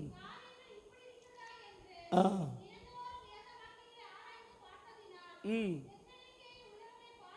ம் எப்படிப்பட்டவங்களா இருந்தாங்களா? எந்த பட்டணத்தார்? யாராவது சொல்ல முடியுமா எந்த பட்டணத்தார்னு? வேதத்தை நீங்கள்லாம் கரைச்சி குடித்த ஆத்துமாக்களா எப்படி? பல வருடமாக சபைக்கு வர்ற ஆத்துமா தானே. பெரேயா பட்டணத்தார். எந்த பட்டணத்தாருங்க? மேலே போட்டிருக்கோம். பெரேயா பட்டணத்தார் வேத வசனம் இப்படி இருக்கிறதா என்று சொல்லி என்ன செஞ்சாங்களாம்? மனோவாஞ்சிய வசனத்தை ஏற்றுக்கொண்டுனா சிந்தித்தல்னு அர்த்தம். ஏற்றுக்கொண்டுனா என்ன அர்த்தம்? வசனத்தை வாசிக்கிறதோடு இல்லாமல் என்ன செய்யணும்? சிந்திக்கணும். அதுக்கு தான் 3 தடவை படிக்க சொல்கிறோம். உங்களுக்கு எப்போல்லாம் நேரம் கிடைக்குதோ தயவுசெய்து சொல்கிறேன், காலையில் கம்பல்சரி அரை மணி நேரம், மத்தியானம் வீட்டில் இருந்தீங்கன்னா அரை மணி நேரம், நைட்டு தூங்குறதுக்கு முன்னாடி அரை மணி நேரம் கம்பல்சரியாக நீ ஜெபிச்சா மட்டும் போதாது. ஒரு சின்ன ஜோ மட்டும் வசனத்தை முதல்ல என்ன செய்ய, மைண்டில் இருத்தில் என்ன செய்ய, ஸ்டோரேஜ் பண்ணு, நிரப்பு. திரும்ப திரும்ப திரும்ப ஒரு வசனத்தை வாசி. அந்த வசனம் உன் இருதயத்துக்குள்ளே என்ன செய்யணும்? போகணும். விதைச்சா மட்டும்தான் அறுக்க முடியும். என்ன பண்ணால் தான் அறுக்க முடியும்? சொல்லுங்கள்.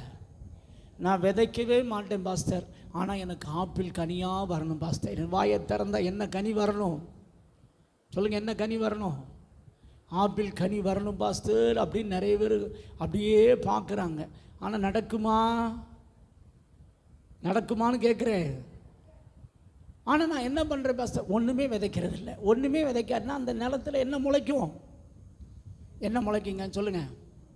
ஒன்றுமே உங்கள் லேண்டில் விதைக்கலை. அப்போ என்ன முளைக்கும்?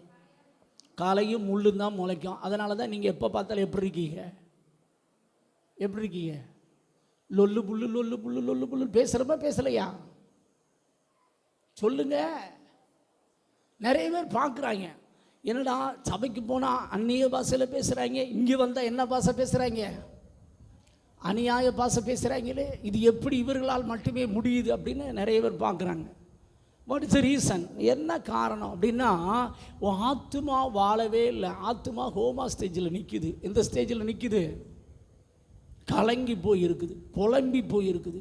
வசனமே இல்லை. வசனம் இல்லை அப்படின்னா உன் ஒழுங்கின்மை மாறவே மாறாது, உன் இருள் மாறவே மாறாது, வெறுமை. நீ இதுக்காக உருண்டு ஜெபம் பண்ணலாம். ஆண்டவரே, என் சுபாவத்தை என்ன செய்ய மாற்றும் ஆண்டவரே, எனக்கு நான் கோவமே படக்கூடாது ஆண்டவரே, இன்னைக்கு நான் சண்டையே போடக்கூடாது ஆண்டவரே. என்னைக்கு சண்டை போடக்கூடாதுன்னு நீ நினைக்கிறியா, அன்னைக்கு தான் அதிகமாக சண்டை போடுவீங்க. புரியுதா? என்னைக்கு பேசக்கூடாதுன்னு நினைக்கிறீங்களா, அன்னைக்கு தான் அதிகமாக என்ன செய்வீங்க? உருண்டு ஜெபம் பண்ணாலும், நீ அழுது புரண்டு ஜெபம் பண்ணாலும் ஒன்றும் நடக்க போகிறதில்ல. ஏன் நடக்க போகிறதில்ல அப்படின்னா, உன் ஆத்துமாவை வேத வசனத்தால் நிரப்பி மறுவப்படுத்த வேண்டிய வேலை ஓன் டியூட்டி. யாருடைய டியூட்டி? ஓன் டியூட்டி யார் செய்ய மாட்டா? இயேசு அவர் செய்கிறது நீ செய்யக்கூடாது. ஆனால் நம்ம ஆட்கள் மாற்றி கொண்டக்க மடக்க செய்கிறாங்க. அதான் பிரச்சனை. புரியுதா?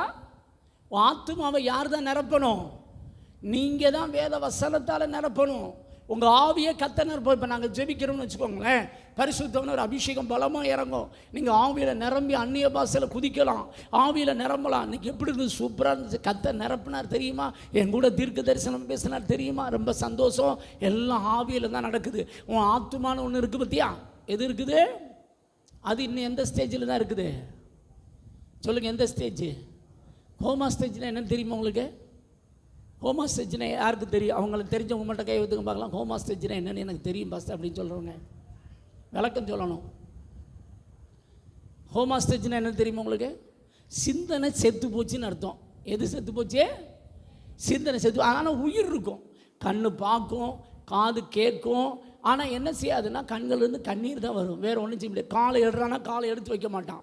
இப்படி காலை எடுத்து வைக்கிறான். காலை தூக்குனா காலை தூக்க முடியாது அவனால். ஏன் நடனான நடக்க முடியாது. அவனால் எதுவுமே என்ன செய்ய முடியாது. மூளை குழம்பி போச்சுன்னு அர்த்தம். என்ன அர்த்தம்? நாட்டில் இன்றைக்கி நிறைய பேர் எப்படி தான் இருக்கான். சொல்கிறது மண்டையில் என்ன செய்ய மாட்டேங்குது. ஏறுதா? சொல்லுங்க, ஏற மாட்டேங்குது. பிள்ளைகளுக்கு சொல்லி பாருங்க, ஏறவே ஏறாது. பார்த்துருக்கீங்களா? அது உங்கள் ஆத்துக்கார்ட்ட சொல்லி பாருங்க, அவருக்கு ஏறாது. கடைசியில் உங்களுக்கு என்ன செய்யாது, இவங்களுக்கு இவ்வளோ காலம் போராடி ஒன்றும் திருந்தின மாதிரி தெரியல. ஆண்டவரே இதுக்கு அப்பால வச்சிருக்கீங்க. ஒப்பாரி என்ன செய்யறது, என்ன வைக்கிறது, ஒப்பாரி வைக்கிறது. ஒப்பாரி வச்சிங்கன்னா ஒன்று நடக்க போகிறது இல்லை. தயவு செய்து சொல்கிறேன், தேவ பிள்ளையே, தினமும் வேதத்தை என்ன செய்யுங்க, ஒரு சின்ன ஜோம் பண்ணி என்னோடு பேசுங்க ஆண்டவரேன்னு சொல்லிட்டு வேத வசனத்தால் உன் மைண்டு இருந்து என்ன செய்யணும், நிரப்பணும். நிரப்பினதுனால தான் அந்த பிரேயர் சபையாரை குறித்து ஆவியானவர் எழுதுகிறார், நற்குணசாலிகள். என்ன சாலிகள்ங்க? இப்போ உங்களை குறித்து உங்கள் கணவனாரோ உங்கள் பிள்ளைய சாட்சி கொடுத்தா என்ன கொடுப்பாங்க? உங்களை குறித்து உங்கள் மனைவி கொடுத்தா என்ன சாட்சி கொடுப்பாங்க? சொல்லுங்க. வீட்டுக்காரங்கிட்ட கேட்டால் தான் தெரியும். அவரா வெளியே பார்க்க அவர் அமைதியின் சொரூபி, ஆனால் வீட்டுக்குள்ளே வந்தா குரங்கு. பாஸ்டர், வீட்டுக்குள்ளே வந்தால் என் கணவனார் எப்படிப்பட்டவர் தெரியுமா? குரங்கு. சபைக்கு போனால் அந்த சகோதரியை போல அமைதியின் சொருபியை நீங்கள் எங்கேயுமே என்ன செய்ய முடியாது, பார்க்க முடியாது. ஆனால் வீட்டுக்கு வந்தீங்கன்னா அவங்கள போல குரங்கு எங்கேயுமே என்ன செய்ய முடியாது,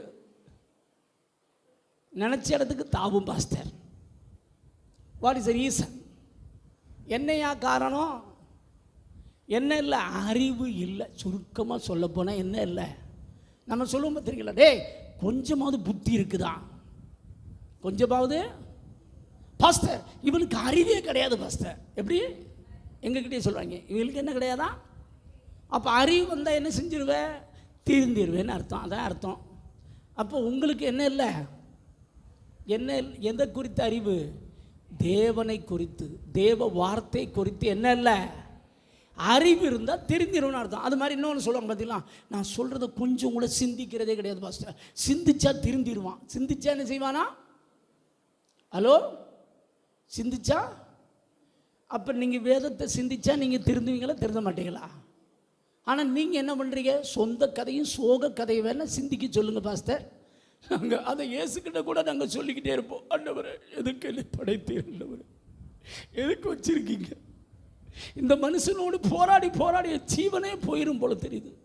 இந்த பிள்ளைகளோடு போராடி ஐயோ எனக்கு உயிரே போயிடும் போல தெரியுது அப்படின்னு நிறைய பேர் சொல்லுவாங்க. பார்த்துருக்கீங்களா?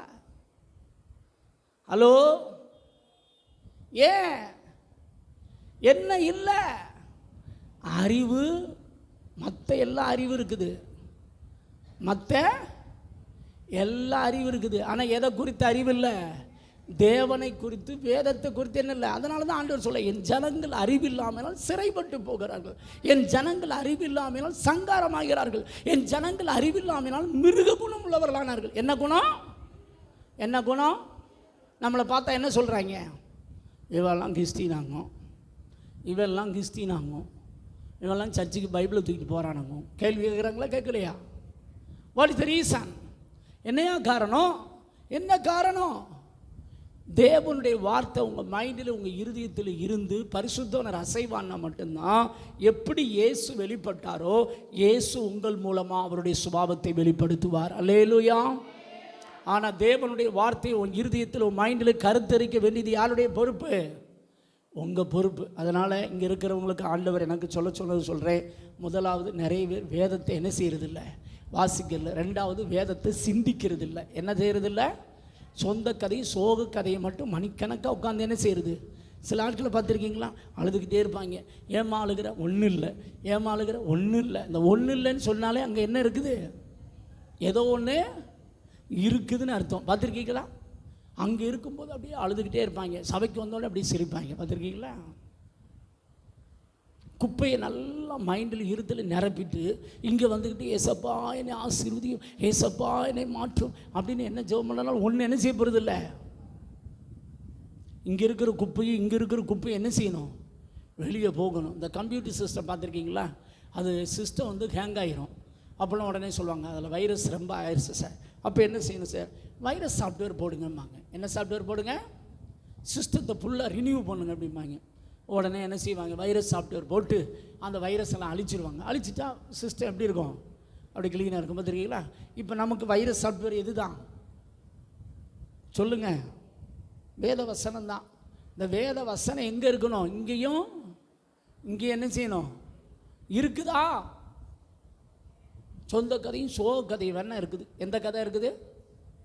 அடுத்த ஒரு கதை இருக்குது, அதை சொல்கிறார் ஆண்டவர். சொல்லிடுறேன். 2 சாமுவேல் 6ஆம் அதிகாரம் 16ஆம் வசனம். உங்ககிட்ட இருக்கிற கதை தான். சொல்லுங்கள், வாசிங்க பார்க்கலாம். உங்ககிட்ட என்ன கதை இருக்குது இப்போ பார்ப்போம். வாசிங்க. 2 சாமுவேல் 6ஆம் அதிகாரம் 16ஆம் வசனம். ம் ம் ம் பார்த்து குதித்து நடனம் பண்ணுகிறதை கண்டு தன் இருதயத்தில் அவனை என்ன செய்தாலாம்? இங்கே இருக்கிற நிறைய பேருடைய வாழ்க்கையில் கர்த்தர் ஆசீர்வதிக்க முடியாதுக்கு ஒரு தடையை எழுதிக்கோங்க. நீ இருதயத்தில் மற்றவங்களை அவமதிக்கிற, இருதயத்தில் மற்றவங்களை அற்பமாக என்றது. நீங்கள் கிறிஸ்தவங்களுக்குள்ளே இருக்கிற ஒரு பெரிய பாவம் என்ன தெரியுமா? இவன் தானுங்க இவனை பற்றி தெரியாதாங்க, இவா தானுங்க இவளை பற்றி தெரியாதாங்க, ஆமாம் இந்த ஊழியக்காரர் தானுங்க எனக்கு தெரியாதாங்க. இப்படி நீ இருதயத்தில் அற்பமாய் சிந்தித்த அப்படின்னா அதில் கடைசி வசனம் வாசிங்க பார்க்கலாம். அதனால் சவுலின் குமாரத்தியாகி மீகாலுக்கு மரணமடைய நாள் மட்டும் என்ன இல்லையாங்க? இங்கே இருக்கிறவங்க சிலர் உபவாசம் பண்ணி ஜெபிக்கிறீங்க. எனக்கு ஆண்டவர் சொல்கிறது தான் சொல்கிறேன். நல்ல நோக்கம், நீங்கள் ஜெபிக்கிறது நல்லது. இந்த 40 நாள் ஃபாஸ்டிங்கில் எனக்கு ஒரு மாற்றம் வரணும், எனக்கு அற்புதம் நடக்குன்னு சொல்லி. ஆனால் உன் இருதயத்தில் இப்படிப்பட்ட பாவம் இருக்குது. அதனால் கர்த்தர் உன்னை என்ன செய்ய முடியல? ஆசீர்வதிக்க முடியல. உன் இருதயத்தில் மாமனார் மாமியார் கூட பிறந்தவங்க சொந்த பந்தங்களை நீ அற்பமாக என்ற அவமதிக்கிற. இவன் தானங்க வெளியே பார்க்க நல்லா தான் பேசுகிற, வாங்க உங்களை தான் நினச்சிக்கிட்டு இருக்கேன். என்ன நினச்சிக்கிட்டு இருந்தேன்? இவன் எப்போ செத்து போவான்னு நினச்சிக்கிட்டு இருந்திருப்பேன், சரிதானே? ஆனால் வெளியே பார்க்க நல்லா என்ன செய்கிறோம்? சிரிச்சு பேசுகிறோமா பேசலையா? மாமனார் மாமியார் மதிக்கிறதே கிடையாது. அதுலேயும் கல்யாணம் முடிச்சுட்டா அண்ணன் தம்பி சொந்தம் பந்தெல்லாம் பகையாளியாக மாறிடுதான். ஆனால் எழுத்து வீட்டு அக்காவை பார்க்கும்போது பக்கத்து வீட்டு அக்காவை பார்க்கும்போது 32 பல்லும் தெரியுது. எப்போ தெரியுது? ஆனால் கூட பிறந்தவங்களே பார்க்கும்போது எப்படி இருக்காங்க? அப்படியே வாயெல்லாம் அடைச்சி போயிடுது. தேவ பிள்ளையே, உன் இருதயத்தில் மற்றவங்களை அற்பமாக என்றது, அவமதிக்கிறது, நக்கல் பண்ணுறது, சிந்தனையை குறித்து நீ சாதாரண நினைக்காத. மனிதன் முகத்தை பார்க்கிறான், கர்த்தரோ எதை பார்க்குறாரு? உன் இருதயத்தில் நீ மற்றவங்களை அற்பமாக என்னன்னு வச்சுக்கோ. ஏன் அதுக்கடுத்து நீ என்ன தான் உருண்டு ஜெபம் பண்ணாலும் கர்த்தர் அற்புதம் செய்ய மாட்டார். சில காரியத்தில் கர்த்தர் லாக் பண்ணிடுவார். நீ எத்தனை ஊழியக்காரன் ஜெபம் பண்ணலாம், நீ பெரிய ஊழியக்காரன் ஜெபம் பண்ணலாம், நீ அழுகலாம், கூப்பாடு போடலாம், மனம் திரும்பாத பட்சத்தில் கர்த்தர் அற்புதம் செய்ய மாட்டார். இன்னைக்கு உங்களை பார்த்து கர்த்தர் சொல்கிறாரு, நீ மனம் திரும்பு. என்ன திரும்பு? மனம் திரும்பு. சிலருக்குள்ள இருதயத்துக்குள்ளேருந்து என்ன இருக்கும் தெரியுமா? வன்கண் இருக்கும். பார்த்துருக்கீங்களா? இருதயத்துக்குள்ளேருந்து பொல்லாத சிந்தனைகள், விபச்சாரங்கள், வீசித்தனம், வன்கண், தூசணம் புறப்பட்டு மனிதனை தீட்டுப்படுத்தும். வன்கண்ணா என்னன்னு தெரியுமா? இங்கே இருக்கிறவங்களுக்குள்ளே இருக்குது. இதை நீங்கள் சரி பண்ணணும் அப்படின்னு கர்த்தர் விரும்புகிறார். வன்கண்ணா என்னன்னு தெரியுமா? ஒருத்தவங்க வீட்டுக்கு போகிறது, அவங்க வீட்டில் நல்ல வசதியாக இருப்பாங்க, அப்படி ஆடம்பரமாக இருப்பாங்க. பார்த்தோன்னே இவங்களை போல் என்னை ஆசீர்வதின்னு நினைக்கிறது தப்பு கிடையாது, சரிதானே? இவங்களை ஆசீர்வதித்த கர்த்தர் என்னை ஆசீர்வதிக்கணும் அப்படின்னு கேட்குறது தப்பு கிடையாது. ஆனால் நம்ம ஆட்கள் பார்த்தீங்கன்னா போனோடனே அவங்கெல்லாம் நல்லா இருக்காங்க, நமக்கு தான் ஒன்று என்ன செய்ய மாட்டேங்குது. ஏக்க பெருமூச்சு எத்தனை வேலை வருது தெரியுமா? கணவன் மனைவி 2 பேரும் சந்தோஷமாக ரோட்டில் போகிறாங்கன்னு வச்சுக்கோங்க. அவனுக்கு நல்ல மாப்பிள்ளை கிடச்சிருக்குது, நமக்கும் வாச்சிருக்கு பாருங்க அப்படின்னு நினைக்கிறது. பார்த்துருக்கீங்களா? அதுக்கடுத்து சில பெற்றோருடைய பிள்ளைகள் சொல்கிறதெல்லாம் கேட்கும், ஆனால் உங்கள் பிள்ளை சொல்கிறத கேட்காது. இப்போ பார்த்தீங்கன்னா நமக்கும் வாச்சிருக்கு பாரு, அவன் பிள்ளைலாம் எப்படி இருக்குது. பார்த்துருக்கீங்களா? சில ஆட்கள் கண்ணாடி முன்னாடி நின்று அழுவாங்க. ஏன் அழுவாங்க தெரியுமா? என்ன காட்டிலும் அவளாம் அழகாக தான் இருக்கிறா, ஆனந்தான் சோப்பு போட்டு பார்க்குறேன், மூஞ்சி அழகாகவே என்ன செய்ய மாட்டேங்குது, ஆற மாட்டேங்குது. அவள் வெள்ளையாக இருக்கிறா, நான் எப்படி இருக்கேன், அவளுக்கு முடியெல்லாம் வளருது, ஆனந்தான் ஜோமலி பார்க்குற முடிய என்ன செய்ய மாட்டேங்குது, வளர மாட்டேங்குது. இப்படி எத்தனை பேருக்கு வயிறு எரியுது தெரியுமா? வெளியே பார்க்க அப்படியே, அக்கா நல்லா இருக்கீங்களா, அண்ணன் நல்லா இருக்கீங்களா, சூப்பராக இருக்கீங்களா அப்படின்னு. ஆனால் அவங்கள போன உடனே பார்த்தீங்கன்னா அவங்க எல்லாம் நல்லா இருக்கிறாங்க, நானும் தான் இருக்கிறேன், ஆண்டவரே என்னை ஆசீர்வதிக்க மாட்டேன். இப்படி நீ நினைச்சேனா உனக்குள்ள என்ன இருக்கு தெரியுமா? என்ன புத்தி இருக்கு தெரியுமா? வன்கண் இருக்குன்னு அர்த்தம். இன்னைக்கு நிறைய கிறிஸ்தவங்க ஆசீர்வதிக்கப்படாததுக்கு காரணம் என்ன தெரியுமா? வன்கண். என்ன கண்ணுங்க? ஆனால் நிறைய பேருக்கு இது வன்கண் என்ன செய்யாது, தெரியாது. நிறைய பேர் வந்து பார்த்தீங்கன்னா என்னையெல்லாம் பார்த்து ஒரு நாள் நானும் என் மனைவி வாக்கிங் போனோம். அப்போ ஒரு கிறிஸ்தவர் பார்த்து சொன்னார், பாஸ்டர் உங்களை பார்த்து எனக்கு வயிறு எரியுதுன்னாரு. அடப்பாவி எதுக்குடா வயிறு எரியுதுன்னு? நீங்களாவது உங்கள் மனைவியோடு சேர்ந்து சாயந்தரமாவது வாக்கிங் போகிறீங்க. எனக்கு இருக்கிற பிஸியில் நான் மனைவியோடு சேர்ந்து ஒரு நாள் வாக்கிங் போக முடியல பாஸ்டர். எப்படி? இப்படி எத்தனை கேஸ் அழுகுது தெரியுமா? ஆனால் இது வன்கண்ணு நிறைய கிறிஸ்தவனுக்கு என்ன செய்ய மாட்டேங்குது? மற்றவங்களுக்கெல்லாம் அது கிடைக்குது. அவன் நினச்சா வீடு வாங்கிட்டான், அவன் நினச்சா வீடு வாங்கிட்டான், எனக்கு ஒரு வீடு என்ன செய்ய. ஒருத்தங்க வீட்டுக்கு பால் காய்ச்ச போவாங்க. நம்ம ஆட்கள் பால் காய்ச்சும் போதெல்லாம் அப்படியே சூப்பராக இருக்குது, அக்கா உங்களுக்கு இத்தனை ரூம் இருக்குது, உங்களுக்கு அப்படி இருக்குது, கர்த்தர் உண்மையாகவே ஆசீர்வதித்தாருன்னு. அங்கே முடிச்சுட்டு வீட்டுக்கு வந்து உட்காந்துட்டு அழுவாங்க, ஆண்டவரே எனக்கு ஒரு வீடு கிடைக்க மாட்டேன், எனக்கு எப்படி இருக்குது. அழுதேன்னு வச்சுக்கோ, உனக்குள்ள என்ன புத்தி இருக்கு தெரியுமா? என்ன புத்தி இருக்குது? வன்கண். வன்கண் இருந்தால் கர்த்தர் உன்னை ஆசீர்வதிக்க மாட்டார். நிறைய கிறிஸ்தவனுக்கு எது வன்கண்ணே தெரியறதில்ல. இதான் ஒரு பெரிய பிரச்சனை. சமீப நாட்களில் பார்த்தீங்கன்னா எங்களுக்கு ஆண்டவர் வந்து நாங்கள் ஜெபிக்கும் போது கர்த்தர் காமிச்சார், ஒரு கண்ணை காமிச்சார். நம்ம ஆண்டவர் வந்து தம்மை பற்றி உத்தமயத்தோடு இருக்கு, தம்முடைய வல்லமை விளங்க பண்ணும்படி கர்த்தருடைய கண்கள் அப்படின்னு போட்டிருக்கு. கர்த்தருடைய 2 கண்ணை போட்டிருக்கு, சரிதானா? பூமி எங்கும் உலாவி கொண்டு இருக்குன்னு. ஆனால் இங்கே தெரியுது எத்தனை கண்ணு தெரியுது? ஒரு கண்ணு தெரியுது. சில ஆட்களை பார்த்துருக்கீங்களா? வீட்டுக்கு வருவாங்க, நல்லா தான் பேசுகிற மாதிரி இருக்கும். அவங்க போய் முடித்தோடனே பார்த்தீங்கன்னா வீட்டில் ரணமாக நடக்கும். கணவன் மனைவிக்கு ஏன் சண்டை நடக்குன்னு என்ன செய்யாது, தெரியாது. பார்த்தீங்கன்னா சண்டை காடு நாரும். சண்டை காடு என்ன செய்யும் பார்த்துருக்கீங்களா? சில ஆட்கள் வீட்டுக்கு வந்துட்டு குழந்தைய வாங்கிட்டு தான் பார்ப்பான். பிற பார்த்தீங்கன்னா குழந்தைக்கு காய்ச்சல் பார்த்தீங்கன்னா நெருப்பாக எரியும். ஏன் பாஸ்டர் எரியுது நிறைய பேருக்கு தெரியாது. பிள்ளைக்கு பார்த்தீங்கன்னா அங்கங்கே வந்துடும்.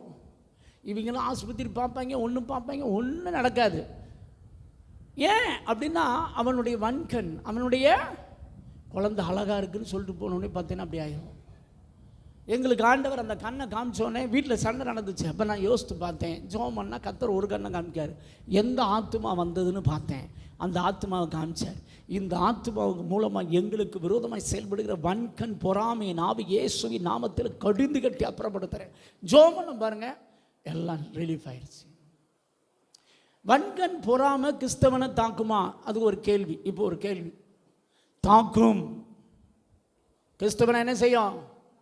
தாக்கும். உங்கள் வீட்டுக்கு வர்றவங்களாம் நீங்கள் வந்து ஓப்பன் பண்ணி காமிச்சின்னு வச்சுக்கோங்க, உங்கள் வீட்டில் ஒன்றுமே இருக்காது. தெரியுமா உங்களுக்கு? எல்லாரையும் எல்லா ரூமுக்குள்ளே என்ன செய்யக்கூடாது, விடக்கூடாது. எல்லாத்தையும் வந்து வெகுளியாக நான் அதை எடுத்திருக்கேங்கா, இதை எடுத்திருக்கேங்கா, அப்படி இப்படின்னு காமிச்ச பிறகு ஒரு பொருள் உனக்கு எடுக்கவே முடியாது. தெரியுமா உங்களுக்கு? நாங்கள் நிறைய பேரை பார்க்குறோம், ஒரு ஃபேமிலியில் இருக்கிறவனே பார்த்தீங்கன்னா வன்கண் பொறாமையோடு இருக்கிறான். நிறைய பேருக்கு இது வன்கண்ணு தெரியறதில்ல. அது ஒரு பெரிய பிரச்சனை. பிரச்சனை என்னென்னா நிறைய பேர் வந்து கண்ணீர் விடுவாங்க, சரிதானே? அவங்களுக்கு நடக்குது, எனக்கு நடக்கலைன்னு நீ கண்ணீர் விட்டுனாவே உனக்குள்ளே என்ன புத்தி இருக்குது சொல்லுங்க? வன்கண் இருக்குது. அந்த வன்கண்ணால் கர்த்தர் சொல்கிறாரு, இன்னைக்கு உங்களை பார்த்து சொல்கிறாரு, இங்கே இருக்கிற சிலருக்குள்ளே இப்படிப்பட்ட வன்கண் இருக்கிறனால அவங்கள ஆசீர்வதிக்க முடியல அப்படிங்காரு. நீ ஜெபிக்கிற உண்மைதான், நீ கர்த்தரை தேடுற உண்மைதான், ஆனால் உனக்குள்ள என்ன இருக்குது தெரியுமா? மற்றவங்கள முதல்ல அற்பமா என்ற, அதனால சில ஆசீர்வாதம் லாக் ஆகுது. வன்கண் இருக்குது, அதனால கர்த்தர் சொல்றார் சில ஆசீர்வாதம் லாக் ஆகுது. நீ இன்னைக்கு மனம் திரும்ப அப்படின்னு கர்த்தர் சொல்றாரு. எனக்குள்ள வன்கண்ணே கிடையாது பாஸ்டர் அப்படின்னு சொல்லுங்க. யாராவது இருந்தால் கையை உயர்த்துங்க பார்க்கலாம். நான் யாரையும் பார்த்து இப்படிலாம் இருக்காங்கன்னு நினைச்சதே இல்லை பாஸ்டர்.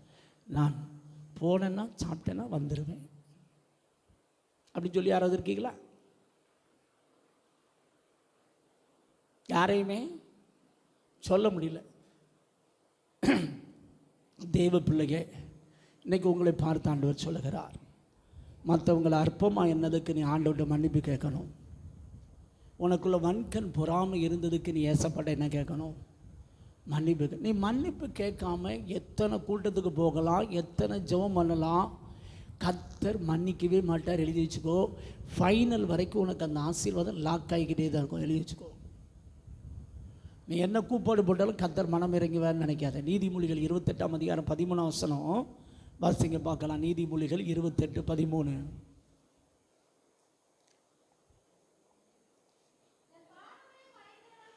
தன் பாவங்களை மறைக்கிறவன் வாழ்வடைய மாட்டான், அவைகளை அறிக்கை செய்து விட்டு விடுகிறனோ என்ன பெறுவான். நல்லா கவனிக்கணும். உன் பாவத்தை நீ மறைச்சி மறைச்சி மறைச்சி மறைச்சி மறைச்சி வச்சிருந்தேன்னா கர்த்தர் உன்னை ஆசீர்வதிக்க.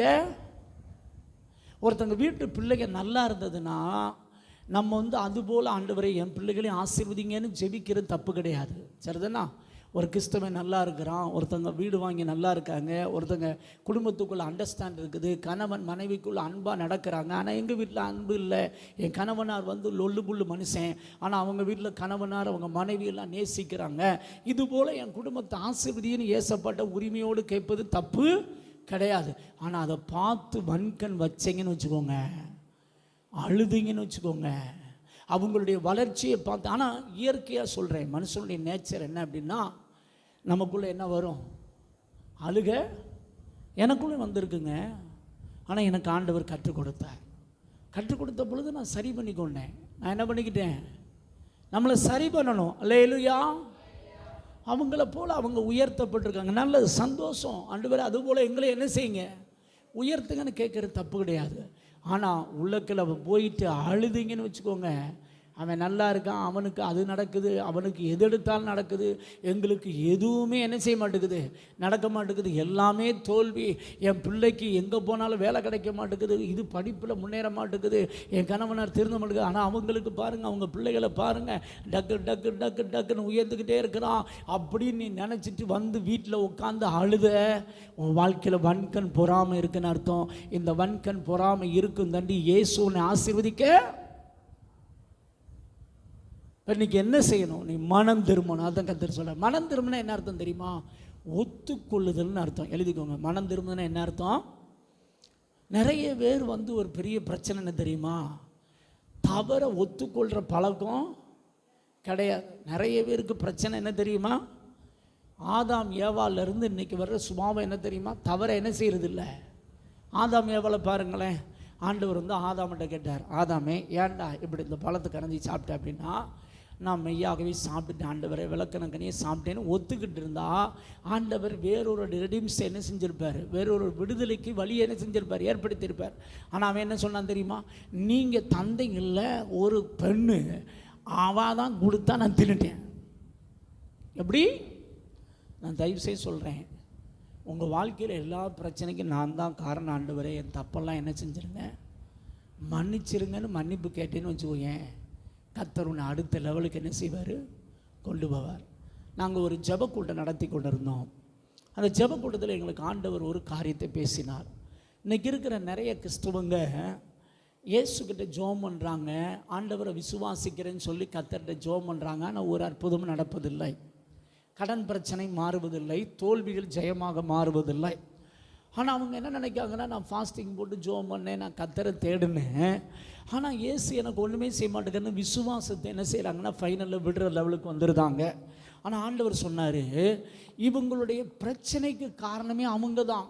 அவங்க பிரச்சனைக்கு காரணமே நான் கடன் வாங்க சொன்னேன்னா இல்லை, அவனா கடன் வாங்குறான். நான் அந்த பிரச்சனையை செய்ய சொன்னேன்னா அதை செய்ய சொல்ல அவனா செய்கிறான். செஞ்சுட்டு இயேசுவே என்ன செய்யும், ஆசீர்வதியும் ஜெபம் பண்ணுறான். இவனுடைய வாழ்க்கையில் வர்ற இந்த கடன் பிரச்சனைக்கு, இவன் குடும்பத்தில் வர்ற குழப்பத்திற்கு, இவன் வீட்டில் நடக்கிற சண்டைக்கு காரணம் நான் இல்லை, அவன் தான் காரணம். ஆனால் அவன் இந்த தவறை ஒத்துக்கொள்ளாமல் இயேசுவே எனக்கு அற்புதம் செய்ய, இயேசுவே எனக்கு அற்புதம் செய்யணும் ஜெபம் பண்ணுறான். ஒரு லெவலில் அற்புதம் நடக்கலைன்னொடனே நான் இயேசுவை தானே விசுவாசத்தை, இயேசுக்கிட்ட தானே ஜெபம் பண்ணேன், ஆனால் இயேசு அற்புதம் செய்யலைன்னு சொல்லி என்னை பார்த்து முறுமுறுக்கிறார்கள் என்று ஆண்டவர் சொன்னார். ஆண்டவர் சொன்னார், தப்பு பண்ணது உண்மை. இப்போ நான் இவங்களுடைய ஜெபத்தை கேட்டு நான் அற்புதம் செய்ய முடியாது. இவன் என்னைக்கு நான் தான் தப்பு, என் குடும்பத்தில் சண்டை வர்றதுக்கு காரணம் நான் தான், என் குடும்பத்தில் கடன் பிரச்சனைக்கு காரணம் நான் தான், என் பிள்ளைகள் திருந்தாததுக்கு காரணம் நான் தான், எங்கள் வீட்டில் வளர்ச்சி இல்லாததுக்கு காரணம் நான் தான். ஆண்டவரே, என் பாவத்தை நான் ஒத்துக்கொள்கிறேன். என்ன செய்கிறேன்? என் ஜெப குறைவினால தான் இது நடந்தது. ஏன் எதற்குன்னு கேள்வி கேட்காம நான் தான் காரணம். ஆண்டவரே, மதியினமாக கடன் வாங்கிட்டேன், மதியினமாக அசதியாக இருந்துட்டேன், என் பாவத்தை என்ன செய்யும்? மன்னியும் ஆண்டவரே. ஆண்டவர் சொன்னார், அப்படி ஒத்துக்கொண்டால் அவர்கள் தப்புகளை, அவங்க அநியாயங்களை நான் கிருபையாக மன்னித்து அந்த பிரச்சனையிலிருந்து அவங்கள கைதுக்கு எடுப்பேன்னு கர்த்தர் சொன்னார். அல்லேலூயா. தேவ பிள்ளையே, உனக்கு ஒரு அன்பான வேண்டுகோள். உன் வாழ்க்கையில் உன் நீதியை தேவன்கிட்ட போய் காமிக்கணும்னு நினைக்காத. நீதியை காமிச்சேன்னா நீ தான் வெட்கப்பட்டு போவ.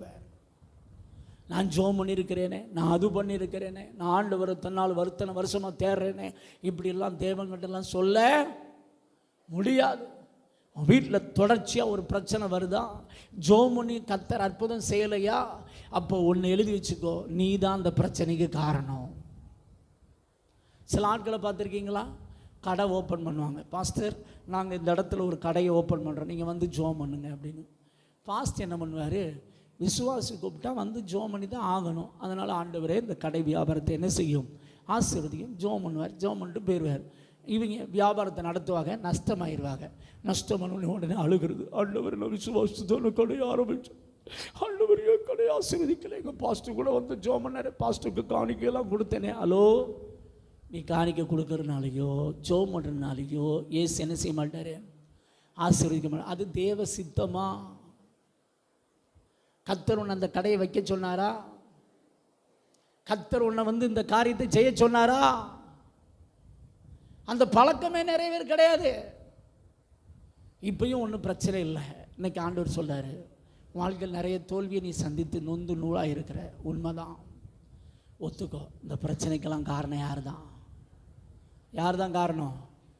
இல்லை பாஸ்டர், என் கணவனார் காரணம், என் பிள்ளை தான் காரணம், அது சொன்னதை கேட்கவில்லை. இப்படி நீ சொல்ல சொல்ல நீ ஒரு நாள் வாழ்க்கையில் என்ன செய்ய மாட்ட?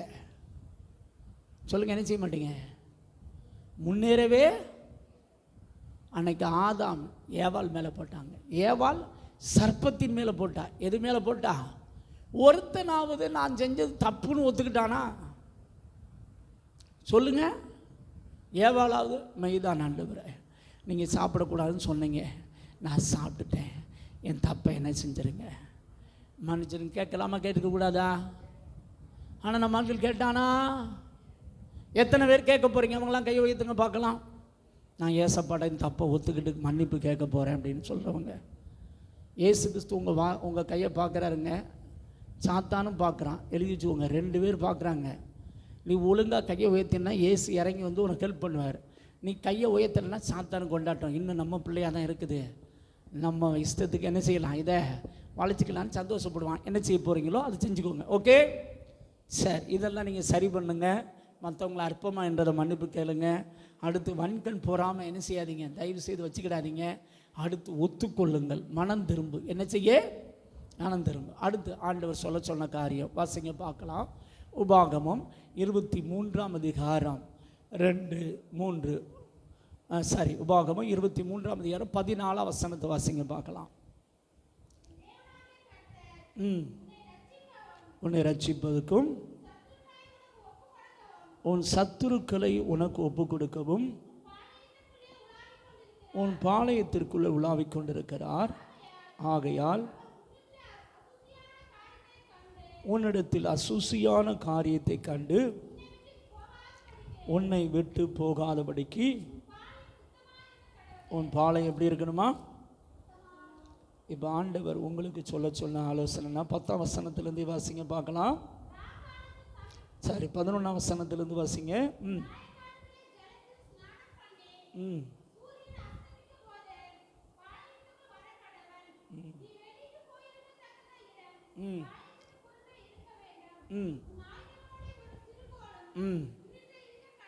உன் ஆயுதங்களுடைய சிறு கோலும் உன்னிடத்தில் இருக்க கடவது.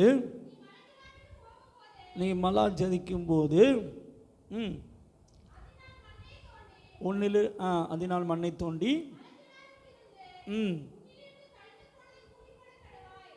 போதும். 14 நீங்கள் வாசித்துட்டீங்க. ஆண்டவர் என்ன சொல்கிறார் அப்படின்னா, பழைய ஏற்பாட்டு காலத்தில் பாளையம் சுத்தமாக இருக்கணும். எது சுத்தமாக இருக்கணுமா? பாளையம் சுத்தமாக இருந்தால் தான் கர்த்தர் அந்த பாளையம் முழுது அசைவாடுவார். நடுவில் ஆசரிப்பு கூட இருந்தது. கிழக்கு திசையை நோக்கி 3 கோத்திரங்கள் என்ன போட்டிருந்தாங்கன்னா கூடாரம் போட்டு தங்கினார்கள். மேற்கு திசையில் 3 கோத்திரங்கள், வடக்கு திசையில் 3 கோத்திரங்கள், தெற்கு திசையில் 3 கோத்திரங்கள், நடுவில் ஆசரிப்பு கூடாரம். இப்போ ஆவியானவர் அந்த பாளையம் முழுது என்ன செய்து கொண்டிருக்கிறார்? உலாவி கொண்டிருக்கிறார். கிட்டத்தட்ட 25 லட்சத்துக்கு மேற்பட்ட ஜனங்கள் இருக்கிறாங்க. இவங்க தினமும் டாய்லெட் போகும்போது என்ன செய்யணும் அப்படின்னா, ஆண்டவர் சொன்னார், பாளையத்தில் கூடாரம் போட்டிருக்கையில் அந்த கூடாரம் போட்ட இடத்துல என்ன செய்யாத, டாய்லெட் போகாத, பாளையத்துக்கு புறம்பே போகும்போது ஒரு கையில் என்ன செய், கம்பு குச்சோடு போய் உன்னிலிருந்து கழிந்ததை என்ன செய்ப்பா, மூடி போட்டு வா. அப்படின்னா உன் பாளையம் சுத்தமாக இருக்கும். உன் பாளையம் சுத்தமாக இருந்தால் நான் அங்கே முழுவதும் என்ன செய்து கொண்டிருப்பேன், அசைவாடி கொண்டிருப்பேன். எதற்காக அசைவாடுகிறேன்? 2 காரியம். 1 உன்னை ரட்சிப்பதற்கு, 2 உன் எதிரிகளை உன் கையில் ஒப்பு கொடுப்பதற்கு. எதுக்குங்க? உன்னை ரட்சிப்பதற்கு, உன் எதிரிகளை உன் கையில் ஒப்பு கொடுப்பதற்கு. நல்லா கவனிக்கணும். பழைய ஏற்பாட்டு காலத்தில் கர்த்தர் பாளையம் என்று சொன்னார். இன்றைக்கி புதிய ஏற்பாட்டு காலத்தில் பாளையம் என்பது உங்கள் வீட்டை குறிக்கும். உங்கள் வீடு எப்படி இருக்கணும் அப்படின்னா சுத்தமாக இருக்கணும். வீடு எப்படி இருக்கணும்? சுத்தமாக இருக்கணும். சில ஆட்களை நீங்கள் பார்த்துருக்கீங்களா? வீடு 1 மாதம் ஆனாலும் கழுவவே மாட்டாங்க. வீட்டுக்குள்ளே போனீங்கன்னா மொச்சுன்னு வாசனை அடிக்கும். பார்த்துருக்கீங்களா? அந்த மொச்சுன்னு வாசனை அடிக்கிறதுல சிலர் கிறங்கி கிருகிருன்னு சுற்றி நெசிவான். அது மாதிரி இந்த ஸ்க்ரீன் துணி இருக்குது பார்த்தீங்களா? இந்த ஸ்க்ரீன் துணியை துவைச்சி எத்தனை மாதம் ஆச்சுன்னு கேட்டிங்கன்னா அவனுக்கே தெரியாது. அது மாதிரி இந்த பெட்டுன்னு ஒன்று கண்டுபிடிச்சாங்க. எதை கண்டுபிடிச்சிருக்காங்க? ஐயோ, அந்த கொடுமையை ஏன் கேட்குறீங்க? அந்த கொடுமை வெளியவே என்ன செய்யக்கூடாது, சொல்லக்கூடாது. பக்கத்தில் போனாலே கிறங்கி கிருகிருன்னு சுற்றி பொத்துன்னு என்ன செஞ்சோம், கீழே விழுந்துடும். பெட்ஷீட்டுன்னு ஒன்று வச்சுருக்காங்க பார்த்தீங்கன்னா, பெட்ஷீட்டு துவைக்கவே மாட்டாங்க வாழ்க்கையில். அதுக்கடுத்து அவங்க டாய்லெட்டுக்குள்ளே போய் பாருங்களேன், ஒற்றை அங்கிட்டிருந்து தூங்கும், இங்கிட்டிருந்து தூங்கும். இவங்க என்ன தான் பண்ணுவாங்க தெரியல. டாய்லெட்டுக்குள்ளே போனாலே கிறங்கி கீழே என்ன செஞ்சிடணும், பொத்துன்னு கீழே விழுந்துடணும். பார்த்துருக்கீங்களா? வீடை பார்த்தீங்கன்னு வச்சுக்கோங்க, ஒற்றை மண்டலம் அங்கே எங்கேயும் தொங்கி கொண்டு இருக்கும். ஆனால் பாஸ்டர்கிட்ட அடிக்கடி போடணும், பாஸ்டர் அடிக்கடி எனக்கு உடல்நிலை சரியில்லாமல் போகுது. கன்ஃபார்மாக உனக்கு உடல்நிலை சரியில்லாமல் தான் போகும். அதில் சந்தேகமே. அதில் நீ படுத்திருக்கிற பெட்ஷீட்டில் மனுஷனுக்கு போன வியாதி என்ன செஞ்சிடும், என்ன வந்துடும், போன வியாதியும் வந்துடும். உன் வீட்டுக்குள்ளே இயேசு வருவார்னு நினைக்கிற, இயேசு வீட்டுக்குள்ளே உலாவார்னு நினைக்கிறீங்க. ஹலோ, உங்கள் வீட்டுக்கு முதலமைச்சர் வரார் நாளைக்கு அப்படின்னா உங்கள் வீடை எப்படி வச்சுருப்பீங்க? எப்படி வச்சுருப்பீங்க? கடனை உடனே வாங்கியாவது வீட்டுக்கு வெள்ளை அடித்து, பாத்ரூம் சரியில்லைன்னா அந்த பாத்ரூமே மாற்றிடுவான். Western டாய்லெட்டாக மாற்றிடுறேன் pastor. வெள்ளை அடித்து அப்படி பல வச்சுருப்பேன். யார் வர்றா? முதலமைச்சர் வர்றார். யார் வர்றாரு? முதலமைச்சர் வரான்னா ஒரு ஒற்றை இருக்காது. அப்படியே நீட்டு வீடு பார்த்தீங்கன்னா பெயிண்ட் அடித்து, அப்படியே பார்த்தீங்கன்னா கடந்த நாட்களில் ஒரு சபை வந்து ஒரு வாடகைக்கு எடுத்து ஒரு சபைக்கு நடத்துறதுக்கு வாடகைக்கு ஒரு குடோனம் பிடிச்சிருந்தாங்க. அந்த குடோனம் ஃபஸ்ட்டு பார்த்தீங்கன்னா 2 மண்டலமாக இருந்துச்சு. எந்த மண்டலமாக இருந்துச்சு? 2 மண்டலமாக. அவங்க வாடகைக்கு எடுத்ததையும் வீடியோ போட்டு காமிச்சாங்க. இப்போ பார்த்தீங்கன்னா அதெல்லாம் நீட் பண்ணி எல்லாம் க்ளீன் பண்ணி பார்த்தீங்கன்னா பெயிண்ட் அடித்து சபை பிரதிஷ்டை வச்சுருந்தாங்க. வாடகைக்கு தான் பிடிச்சி அதுக்கு போயிருந்தோம். பார்த்தேன். உண்மையிலே பார்த்தீங்கன்னா இது இப்படி இருந்துச்சா அப்படின்னு நம்ம நினைக்கிற அளவுக்கு இல்லை. அந்த அளவுக்கு பார்த்தீங்கன்னா எல்லாம் பெயிண்ட் அடித்து க்ளீன் பண்ணி எதாவது சரி பண்ணணும், எல்லாம் க்ளீன் அடித்து க்ளீனாக இந்த மாதிரி பார்த்தீங்கன்னா எல்லாமே சர்ச்சு முழுவதும் பார்த்தீங்கன்னா போட்டிருந்தாங்க. உண்மையில் நல்லா இருந்துச்சு.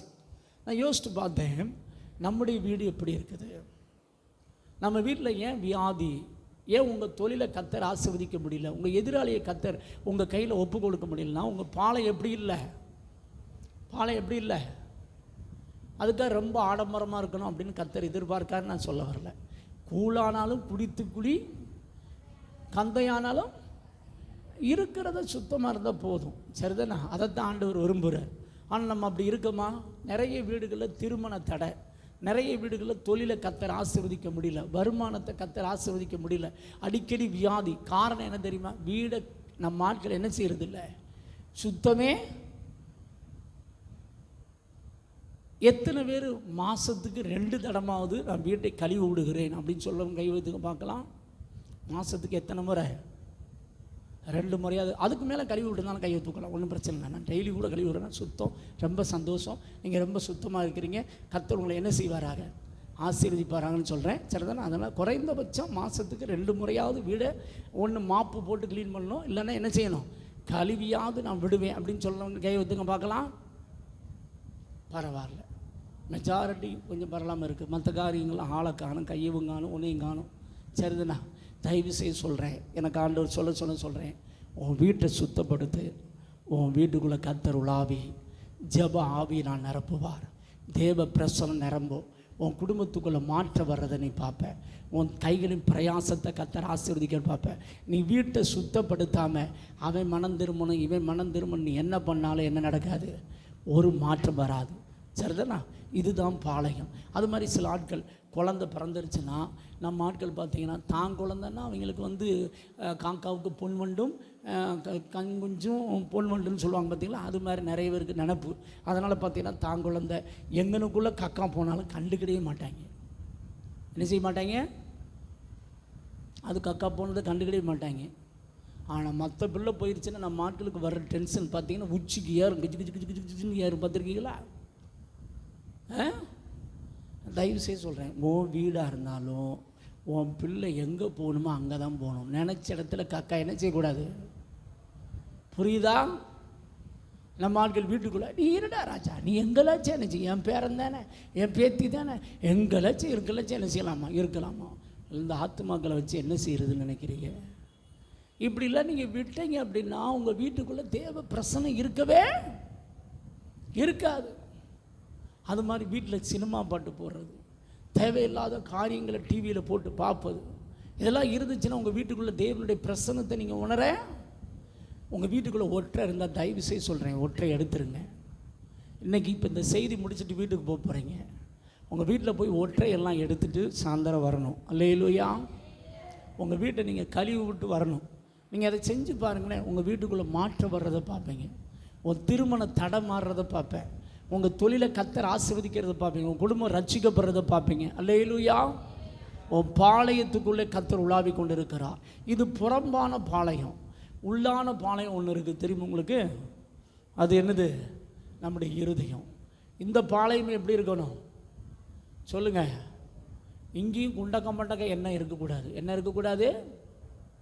என்ன இருக்கக்கூடாது? குண்டக்க மண்டக்க யோசித்தீங்கன்னா உங்கள் வாழ்க்கையில் ஆசீர்வாதத்தை பார்க்க மாட்டீங்க. மாற்றி யோசித்தால் மாற்றத்தை பார்க்கலாம். அல்லேலூயா. எப்படி யோசித்தால்? மாற்றி யோசித்தால். ஒரு பழமொழி சொல்லுவாங்க பார்த்தீங்களா, எண்ணம் போல் வாழ்வு. என்னது? மனம் திரும்புதல்னு என்ன அர்த்தம் தெரியுமா? மாற்றி யோசின்னு அர்த்தம். மனம் திரும்புதல் என்ன அர்த்தம் தம்பி? மனம் திரும்பினா என்ன அர்த்தம்? மாற்றி யோசிக்கணும்னு அர்த்தம். என்னத்தை மாற்றி யோசிக்கிறது? குண்டக்க மண்டக்க யோசிக்கிறது சொல்ல, வேதத்தின்படி யோசின்னு அர்த்தம். அல்லேலூயா. எதன்படி யோசிக்கணும் சொல்லுங்கள் பார்க்கலாம்? வேதத்தின்படி யோசிக்கணும். சொந்த கதை சோக கதையின்படி யோசிக்கக்கூடாது. எந்த கதைப்படி யோசிக்கக்கூடாது? சொந்த கதை சோக கதையின்படி யோசிக்கிறது. யோசித்து கெட்டு போவீங்க. சரிதானா? மாற்றி யோசிக்கணும். வேதத்தின் அடிப்படையில் யோசிக்கணும். மனம் திரும்பி யோசிக்கணும். அல்லேலூயா. மனம் திரும்பி யோசித்தால் கர்த்தர் உங்களை என்ன செய்வார் தெரியுமா? ஆசீர்வதிப்பார். ஒரு சிந்தனை தான் கர்த்தர் உன்னை ஆசீர்வதிப்புக்கு தடையாக இருக்குது. அதனால் மனம் திரும்புங்கள், பரலோக ராஜ்யம் எப்படி இருக்குதா? சமயமாக இருக்குது. அப்படின்னா என்ன அர்த்தம்? மாற்றி யோசிடா, தேவ பிரசன்னத்தை உணர்வேன்னு அர்த்தம். எப்படி யோசித்தா? மாற்றி யோசித்தா. ஆனால் நம்மளால் தேவ பிரசன்னத்தை இப்போ என்ன செய்ய முடியல, உணர முடியல. ஏன் தெரியுமா? குண்டக்க மண்டக்க யோசிக்கிறது. எப்படி யோசிக்கிறது? குண்டக்க மண்டக்கன்னு என்னது? ஒரு ஆளை பார்க்கும்போதே பார்த்தீங்கன்னா கன்றாவியை யோசிக்கிறது. இப்படி யோசிக்கிறதுனால தான் கர்த்தர் ஒன்று என்ன செய்ய முடியல, நிரப்ப முடியல. நீதிமொழிகள் 14ஆம் அதிகாரத்தில் ஆண்டவர் சொல்லார் பாருங்க. நீதிமொழிகள் 14ஆம் அதிகாரம் 22ஆம் வசனம் வாசிக்க பார்க்கலாம். தீமையை யோசிக்கிறவர்கள் தவறுகிறார்கள் அல்லவோ, நன்மையை யோசிக்கிறவர்களுக்கோ என்ன உண்டாங்க? கிருபையும் சத்தியமும் உண்டு. தீமை யோசிக்கிறவர்கள் தவறாங்க. இன்னைக்கு நம்ம வாழ்க்கையில் தவறுவதற்கு காரணம் என்ன? நம்ம பிள்ளைகள் தவறுகிறார்கள், அதற்கு காரணம் என்ன? நம்ம வாழ்க்கையில் நிறைய காரியத்தில் நம்ம தோல்வியை சந்திக்கிறதுக்கு காரணம் என்ன? ஆவியானவர் எழுதுகிறார், நீ எதை யோசித்திருக்க? தீமையை யோசிக்கிற. தீமையை யோசிக்கிறதுனால தான் நீ என்ன செய்கிற? தவறுகிற. உன்னால் ஜெப வாழ்க்கை சீராக இருக்க முடியல, உன்னால் பரிசுத்த வாழ்க்கையில் சீராக இருக்க முடியல, உன்னால் தொழிலை சீராக செய்ய முடியல, உன் குடும்பத்தில் கணவனாக இருக்க எதுவுமே சக்ஸஸ்ஃபுல் ஆகலை. What is the reason? என்ன காரணம்? நீ எதை யோசிக்கிற? ஆனால் நன்மையை யோசிக்கிறவர்களுக்கும் என்ன கிடைக்குமா? கிருபையும் சத்தியமும். அல்லேலூயா. கிருபை என்றால் என்ன? இந்த பவர். என்னதுங்க? பவர். என்ன பவர்? எதை செய்யணுமோ அதை செய்யக்கூடிய பவர். எதை செய்யக்கூடாது செய்யாமல் இருக்கக்கூடிய பவரை கர்த்தர் தருவார். எப்போ? நன்மையை. இதைத்தான் சொன்னேன், காலையில் எழுந்திரிச்ச உடனே பைபிளை வாசிங்க, வசனத்தை திரும்ப திரும்ப என்ன செய்யுங்க? நிரப்புங்க. நீ வசனத்தை நிரப்பும் போது நன்மையை யோசிக்கிறாய், நன்மையை யோசித்து மாற்றி யோசிக்கிறாய். மாற்றி யோசிக்கும் பொழுது உனக்கு என்ன கிடைக்குன்னா 2 காரியம் கிடைக்கும். ஒன்று கிருபை. கிருபை என்றால் இந்த பவர், வல்லமை. எதை செய்யணுமோ அதை செய்யக்கூடிய வல்லமை, எதை செய்யக்கூடாது அதை செய்யாமல் இருக்கக்கூடிய பவர். அல்லேலூயா. இன்னைக்கு நமக்கு பிரச்சனை என்னென்னா, எதை செய்யணுமோ அதை என்ன செய்ய மாட்டோம்? சொல்லுங்கள், செய்ய மாட்டோம். எதை செய்யக்கூடாது அதை நம்ம என்ன செய்வோம்? பார்த்துருக்கீங்களா? காரணம் என்ன? நமக்கு இந்த பவர். இந்த பவர் எப்போ கொடுக்குறார் கர்த்தர்? ஆத்துமால. எப்போங்க? ஆத்துமால தான் இந்த பவர் வேணும். ஆத்துமா நன்மையை யோசிக்கணும். ஆத்துமா எதை யோசிக்கணும்? நன்மையை யோசிக்கணும், வேதத்தை யோசிக்கணும். சொந்த கதை, கதை யோசிக்கக்கூடாது. அவன் அப்படி போயிட்டான், இவன் இப்படி போயிட்டா, அவன் குடும்பம் உருப்படாமல் போயிடுச்சு, இவா குடும்பம் அப்படி போயிடுச்சு, அவன் ஓடி போயிட்டான். இப்படி யோசித்தன நீ எப்படி தான் அவ? சொல்லுங்க, நீங்கள் அப்படி தான் அவங்க. கடனை யோசித்தீங்கன்னா கடனாக தான் இருப்ப, தரித்திரத்தை யோசித்தா தரித்திரமாக தான் இருப்ப, தோல்வி யோசித்தா தோல்வியாக தான் இருப்ப. நான் ஒன்றுமே யோசிக்கிறது இல்லை பாஸ்டர் அப்படின்னா முள் கண்டிப்பாக வளரும்.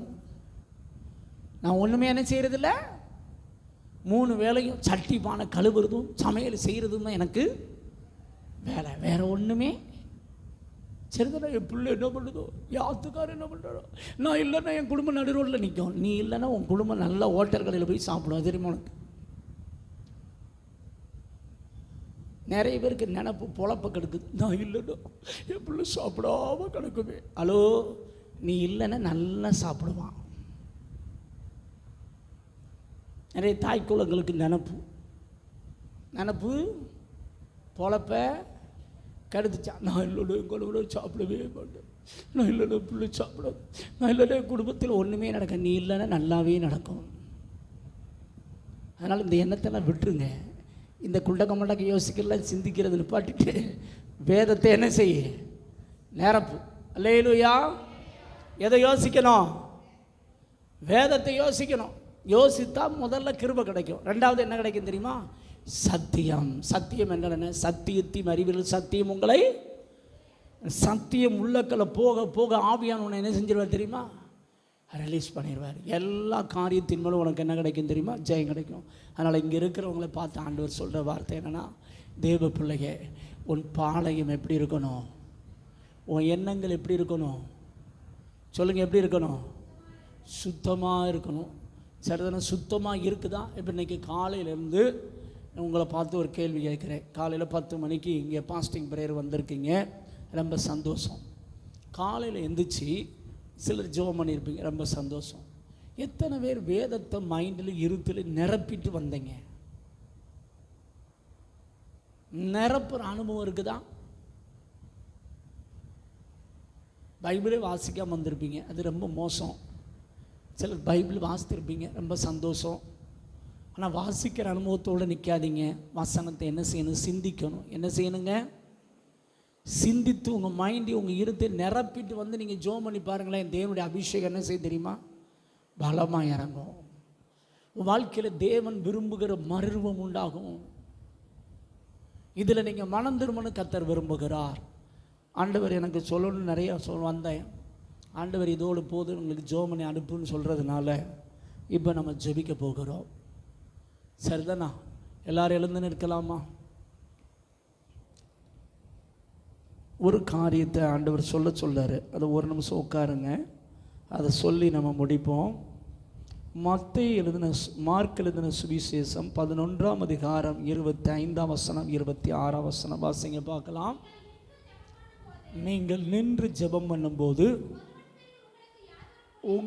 ஒருவன் பேரில் உங்களுக்கு யாதொரு குறை இருக்குமானால் பரலோகத்திருக்கிற உங்கள் பிதா உங்கள் தப்பிதங்களை உங்களுக்கு மன்னிக்கும்படி அந்த குறையை அவனுக்கு மன்னியுங்கள். நீங்கள் மன்னியாதிருப்பீர்களானால் பரலோகத்திருக்கிற உங்கள் பிதாவும் உங்கள் தப்பிதங்களை மன்னியாதிருப்பார் என்றார். நல்லா கவனிங்க. இன்றைக்கி நிறைய பேருக்கு ஒரு கேள்வி உங்களுக்குள்ளே இருக்குது, என் ஜெபம் ஏன் கேட்கப்படலை? ஆரம்பத்தில் நான் ஜெபிக்கும்போது என் ஜெபமெல்லாம் கேட்கப்பட்டது, உடனுக்குடனே அற்புதம் நடந்தது. ஆனால் இப்போ என் ஜெபம் கேட்கப்படலை. நான் எவ்வளோ ஜெபம் பண்ணுறேன், ஆனால் பதில் வரலையே பாஸ்டர் அப்படின்னு. அதுக்கு ஆண்டவர் சொல்லார், நீ ஜெபிக்கும் பொழுது ஒருவன் பேரில் உனக்கு யாதொரு குறை உண்டாயிருக்குமா? நான் குறைன்னு என்ன தெரியுமா? மனத்தாங்கல் அல்லது மன வருத்தம். என்னதுங்க? மனத்தாங்கல் அல்லது மன வருத்தம். இன்றைக்கி நிறைய குடும்பங்களை பார்த்துருக்கீங்கன்னா கணவன் மனைவிக்குள்ளே மன வருத்தம் இருக்கும். நான் ஒன்றுமே பேசலை, என் கணவனார் எப்போ பார்த்தாலும் திட்டிக்கிட்டே இருக்கார். நான் ஒன்றுமே பேசலை, மனைவி பேசலை. நான் ஒன்றுமே பேசலை, எங்கள் அம்மா திட்டுறாங்க அப்படின்னு பெற்றோருக்கு பிள்ளைகளை குறித்தும் பிள்ளைகளை குறித்து பெற்றோருக்கும் மன வருத்தம். என் பிள்ளைங்க நான் சொல்கிறத கொஞ்சம் கூட கேட்குறதே இல்லை பாஸ்டர். ஏசப்பட்ட ஜெபம் பண்ணும்போது ஆண்டவரே என் பிள்ளைங்க நான் சொல்கிறதெல்லாம் கேட்க மாட்டேங்கிற ஒரு மன வருத்தத்தோடு ஜெபம் பண்ணுறது. என் பிள்ளைங்க வந்து ஆசீர்வதிங்க, என் பிள்ளையை திருத்துங்க ஆண்டவரேன்னு ஜெபம் பண்ணுவாங்க. ஆனால் உன் ஜெபத்துக்கு பதில் கிடைக்காது. ஏன் ஜெபத்துக்கு பதில் இல்லை அப்படின்னா, நீ உன் பிள்ளைய மன்னிக்காமல் ஜெபம் பண்ணேன்னா, உன் கணவனை இருக்கா மன்னிக்காமல் நீ ஜெபம் பண்ணேன்னா கர்த்தர் சொல்கிறார், நான் உன் ஜெபத்தை என்ன செய்ய மாட்டேன், கேட்க மாட்டேன். எழுதிக்கோங்க. 6 ஸ்டேஜ் இருக்குது, எழுதிக்கோங்க. முதல்ல மன வருத்தம், 2வது எரிச்சல், 3வது கோபம், 4வது வெறுப்பு. முதல்ல என்னதுங்க? மன வருத்தம் அல்லது மனத்தாங்கல். தினமும் ஜெபம் பண்ண முன்னாடி நீ ஒன்றை யோசிக்கணும், யார் மேலேயாவது எனக்கு மன வருத்தம் இருக்குதா, யார் மேலேயாவது எனக்கு மனத்தாங்கல் இருக்குதான்னு கேட்கணும். 2வது எரிச்சல், அவங்கள பார்த்தா லொல்லுன்னு எரிவோம், பார்த்துருக்கீங்களா? சொல்லுன்னு எரிவோம். 3வது கோபம், 4வது வெறுப்பு, 4வது என்னது? வெறுப்பு. 5வது கசப்பு, 5வது என்னது? கசப்பு. 6வது தூஷணம். இந்த 6 ஸ்டேஜும் உனக்குள்ளே இருந்துச்சு அப்படின்னா எழுதி வச்சுக்கோங்க. நீ ரட்சிக்கப்படுறதுக்கு முன்னாடி நீ என்ன குற்றம் செஞ்சுருந்தாலும் இயேசுவே மன்னியும் எனக்கு அற்புதம் செய்யணும் இலவசமாக செஞ்சிருவார். ஆனால் நீ ரட்சிக்கப்பட்டு அபிஷேகம் பெற்று சபைக்கு வர்ற நல்ல விசுவாசியாக இருக்கிற, இப்போ நீ மற்றவங்களை மன்னிக்காமல் ஜெபம் பண்ணினா கர்த்தர் ஜெபத்துக்கு என்ன தர மாட்டார்? என்ன தர மாட்டார்? பாஸ்டர் நான் எதுக்கு எடுத்தாலும் ஏற்று வீட்டுள்ளவா என்னை பார்த்து முறைக்கிறா பாஸ்டர், எச்ச துப்புனாலும் என்னையை பார்த்து தான் என்ன செய்கிறா, துப்புரா பாஸ்டர். இப்படியே நினச்சிக்கிறேன், நீ இப்படியே தான் இருப்ப, வாழ்க்கையில் முன்னேறவே. சரி, உங்களை பார்த்து ஒரு கேள்வி கேட்குறேன். இப்போ நீங்கள் இங்கே வந்திருக்கீங்க, இந்த 6மே என்கிட்ட கிடையாது. அதாவது யார் மேலே எனக்கு மன வருத்தம் கிடையாது, மனத்தாங்கல் கிடையாது, 2வது எரிச்சல் கிடையாது, கோபம் கிடையாது, வெறுப்பு கிடையாது, கசப்பு கிடையாது, தூசணமும் கிடையாது பாஸ்டர். நான் எல்லாத்தையும் மன்னிச்சு தான் இங்கே வந்து சபையில் உட்காந்துருக்கேன் அப்படின்னு சொல்கிறவங்க கை வைத்துங்க பார்க்கலாம். சொல்கிறது புரிஞ்சிச்சா? புரிஞ்சதுன்னு சொல்கிறவங்களாவது கை வைத்துங்க பார்க்கலாம். ஏன்னா எதுக்குமே சில ஆட்கள் கை வைத்த மாட்டேங்குங்க. புரிஞ்சில்ல? சரி, இப்போ கைகளை போடுங்க. இப்போ கைகள் போட்டு நான் கேட்குற கேள்வி பதில் சொல்லுங்கள். சரிதானே? எனக்கு யார் மேலேயும் எந்த மன வருத்தமும் கிடையாது பாஸ்டர்.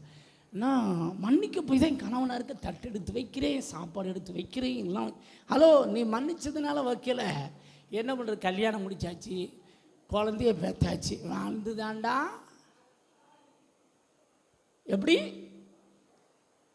வாழ்ந்துதான்? நிறைய பேர் குடும்பமாக ஏன் வாழ்கிறாங்க தெரியுமா உங்களுக்கு? வேறு வழி இல்லை, இருந்துதான் அப்படி தான் நிறைய பேர் வாழ்கிறான். ஹலோ, இப்படிலாம் நீ ஜெபம் பண்ணேன்னா உன் ஜெபத்துக்கு என்ன கிடைக்காது? என்ன கிடைக்காது? பாதிலே பார்க்க மாட்டேங்க. ஆனால் இப்போ ஆண்டவர் உங்கள் மேலே மனதுருக்கி உன் ஜெபத்துக்கெல்லாம் பதில் தர விரும்புகிறார். நீ இத்தனை நாள் ஜெபம் பண்ணியிருக்க, உன் ஜெபத்துக்கு பதில் தர விரும்புகிறார். ஆனால் பதில் ஏன் கிடைக்கலங்கிறதுக்கு இப்போ பதிலை பேசிக்கிட்டு இருக்காரு. சொல்கிறது புரியுதா? பதில் ஏன் கிடைக்கல, இப்போ சரி பண்ணுங்க அப்படிங்காரு. அதனால் முதல்ல என்ன இருக்கக்கூடாது? மன வருத்தம். 2வது என்ன இருக்கக்கூடாது? எரிச்சல். யாரை பார்த்தோம் லொல்லு புல்லுன்னு விழுந்த அவ்வளோதான். உன் ஜெபம் சாப்டர் க்ளோஸ். சரிதானே? 3வது கோபம், 4வது வெறுப்பு, 5வது கசப்பு. இது கேன்சர் வியாதி மாதிரி. நிறைய பேருக்கு இது இவங்க உள்ளத்தில் இருக்கிறது தெரியாது. கேன்சர் வியாதினா என்னன்னு தெரியுமா உங்களுக்கு? டாக்டர்கிட்ட போனீங்கன்னா சொல்லுவாங்க, இது 3வது ஸ்டேஜ், இது 4வது ஸ்டேஜ். நீங்கள் ஆரம்பத்தில் வந்திருக்கலாமே அப்படிம்பாங்க. ஆரம்பத்தில் வர முடியாது. ஏன்னா எவனுக்குமே கேன்சர் வியாதி 10 வருஷத்துக்கு முன்னாடி முட்டியிருப்பான். முன்னதில் பிளட்டு என்ன செஞ்சுன்னா உறைஞ்சி போயிருக்கும். அந்த பிளட்டு தான் இப்போ கேன்சராக மாறிடுச்சுமா. அந்த பிளட்டு தான். இது போல தான் நமக்குள்ள சிலர் குறித்து மன வருத்தம் உள்ளுக்குள்ள உட்காந்துருக்கும். சபை விசுவாசியுமே இருக்கட்டுமே, 10 பேர் வந்திருக்காங்கன்னா ஆரம்பத்தில் பார்க்கும்போது praise lord sister, praise lord, hallelujah அப்படின்னு சிரித்து பேசுவோம். அதுக்கடுத்து ஒரு 2-3 மாதம் கழிச்சு அவளை பற்றி நமக்கு தெரிஞ்சு, இவனை பற்றி அவனுக்கு தெரிஞ்சிடும். தெரிஞ்சாலும் பிரைஸ் லார்ட். எப்படி எப்படி பிரைஸில் செத்தவனுக்கு வெத்தலைப்பா கொடுக்குற மாதிரி பிரைஸ் லார்ட். இப்போ அவங்க அந்த வாசல் வரேன்னு நான் இந்த வாசல் ஓடி போயிருக்கேன். உங்களுக்கு ஒரே வாசல் தான் இருக்குது, அதனால் இந்த ஒரு வாசலில் தான் நீங்கள் போய் ஆகணும். சரிதானே? ஓகே. ஹலோ, கிறிஸ்தவங்களுக்கு சொல்கிறேன், நீ ரட்சிக்கப்படுறதுக்கு முன்னாடி இலவச மன்னிப்பு, நீ ரட்சிக்கப்பட்ட பிறகு இலவச மன்னிப்பு உனக்கு கிடையாது. நீ மன்னிச்சேன்னா இயேசு மன்னிப்பா, நீ மன்னிக்கன்னா இயேசு ஒன்று என்ன செய்ய மாட்டாரு. ஆனால் நம்மளுக்கு சண்டை போட்டு 2 மாதம் ஆனாலும் என் கணவனார் அந்த சைடு மூஞ்சி திருப்பி படுப்பார், நான் இந்த சைடு மூஞ்சி திருப்பிட்டு என்ன செய்வேன். என் பிள்ளைகிட்ட மட்டும் இன்டர்மீடியட், அவங்க எப்பன்ட்ட போய் அதை வாங்கிட்டு வா, உங்கள் அம்மாட்ட போய் அதை வாங்கிட்டு வா. உடனே எப்பா அம்மா அதை கேட்குது, எம்மா அப்பா இதை கேட்குறார், இப்படின்னு இன்டர்மீடியாலேயே நிறைய பேர் காலத்தை ஓட்டுவாங்க. பார்த்துருக்கீங்களா? இப்படிலாம் இன்டர்மீடியாவில் ஓடுனேன். நீ என்ன கூப்பாடு போட்டாலும் இயேசுவின் ஜெபத்துக்கு என்ன தரமாட்டார், என்ன தரமாட்டார், பதில் தரவே. இதில் பெரிய கொடுமை என்ன தெரியுமா? சில குடும்பங்கள் பிரிஞ்சு போகுது. ஏன் பிரிஞ்சு போகுது அப்படின்னா, ஒரு சகோதரி மோகன் சியாட்ட ஜெபிக்க வந்தாங்களாம். பாஸ்டர், கணவனை சண்டை போட்டுட்டு என்னை விட்டு பிரிஞ்சு போயிட்டார் பாஸ்டர், நாங்கள் சேர்ந்து வாழணும் பாஸ்டர், 2 மாதம் ஆச்சு அப்படின்னு பண்ணி ஓலம் ஒப்பாரி வச்சு அழுதுருக்கு. என்றைக்குமே இந்த ஜென்ஸுக்கு பெண்கள் அழுதுட்டா அப்படியே நாங்கள்லாம் நம்பிடுவோம். சரிதானே? அதுபோல் மோகன் செய்யவும் நம்பிட்டார். சகோதரி அழுகுது. இவர்கிட்ட நிறைய பேர் சோமன் வந்தனால இவர் பார்த்தார், நீ போய் எங்கள் மனைவி நடத்தி சோமன்னு அனுப்பிட்டார். ஏன்னா அந்த பெண்களுக்கு பெண்கள் தான் நல்லா தெரியும் பார்த்தீங்களா. அதுட்டையும் போய் கணவன் சண்டை போட்டு அழுதுட்டார், ஒரே ஒப்பாரி. அந்த அம்மா ஜோமனுச்சு. ஜோமனுன்னு சொல்லிச்சு, ஏய் உன் கணவனர் ஏன் ஓடினார் தெரியுமா? ஆண்டவர் தெளிவாக அந்த பாஸ்டர் மட்டும் பேசுகிறார். இவா பேசின பேச்சில் அவன் தாங்க முடியாமல் ஓடி போயிட்டான். இவன் பேசின பேச்சில் தாங்க முடியாமல் இருந்துட்டான், ஓடி போயிட்டான். இவளுக்கு நீ அவள் பேசின வார்த்தையெல்லாம் சொல்லு அப்படின்னு கர்த்தர் பேசுகிற. அவள் என்னென்ன கெட்ட வார்த்தையெல்லாம் பேசினாரோ கணவனாரை பார்த்து எல்லாத்தையும் இந்த அம்மா அடிக்குது. கடன்னு அடித்தோடனே அவளுக்கு ஹார்ட் அட்டாக்கே வர்ற மாதிரி ஆகிப்போச்சு. இப்படியெல்லாம் பேசினா எந்த மனுஷனாவது கூட வாழ்வானா? உடனே அதுக்கு பிறகு அம்மா பாஸ்டர் பண்ண ரொம்ப பேசிட்டேன், இன்றைக்கி மன்னிப்பு கேளு, உன் கணவனார் வந்துடுவார் அப்படின்னு அந்த பாஸ்டம்மா ஜோமனுச்சு. ஜோமனி முடித்து மனம் திரும்பிச்சு, மன்னிப்பு கடிச்சு போச்சு. மறுநாள் பார்த்தீங்கன்னா கணவனார் ஆட்டோமேட்டிக்காக வந்துட்டார். முடிவில் பார்த்தீங்கன்னா 2 பேரும் சேர்ந்து ஜோம் பண்ணாங்க. பாருங்கள், இன்றைக்கி நிறைய வேலைகளில் நம்ம பேசுகிற வார்த்தைகள் இருக்குது பார்த்தீங்களா. இதனால தான் கர்த்தர் நம்ம ஜெபத்தை என்ன செய்ய முடியல, கேட்க. தயவு செய்து சொல்கிறேன், மனம் திரும்புங்கள். மனம் திரும்புனா மனதை மாற்றுன்னு அர்த்தம். மனம் திரும்பினா ஒத்துக்கொள்னு அர்த்தம். என்னது சொல்லுங்க? மாற்றி யோசின்னு அர்த்தம். எப்படி யோசிக்கணும்?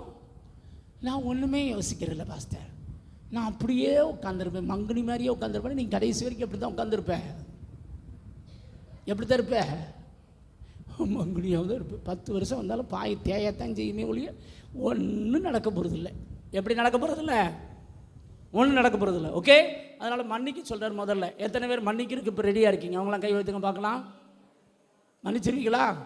இப்போ இந்த ஜெபத்தில் பண்ண போகிறோம், கர்த்தர் செய்ய போகிறார். அடுத்து இன்னொரு காரியம் வாசிங்க பார்க்கலாம். மத்தேயு எழுதின சுவிசேஷம் 5ஆம் அதிகாரம் 21 இருந்து வாசிங்க பார்க்கலாம்.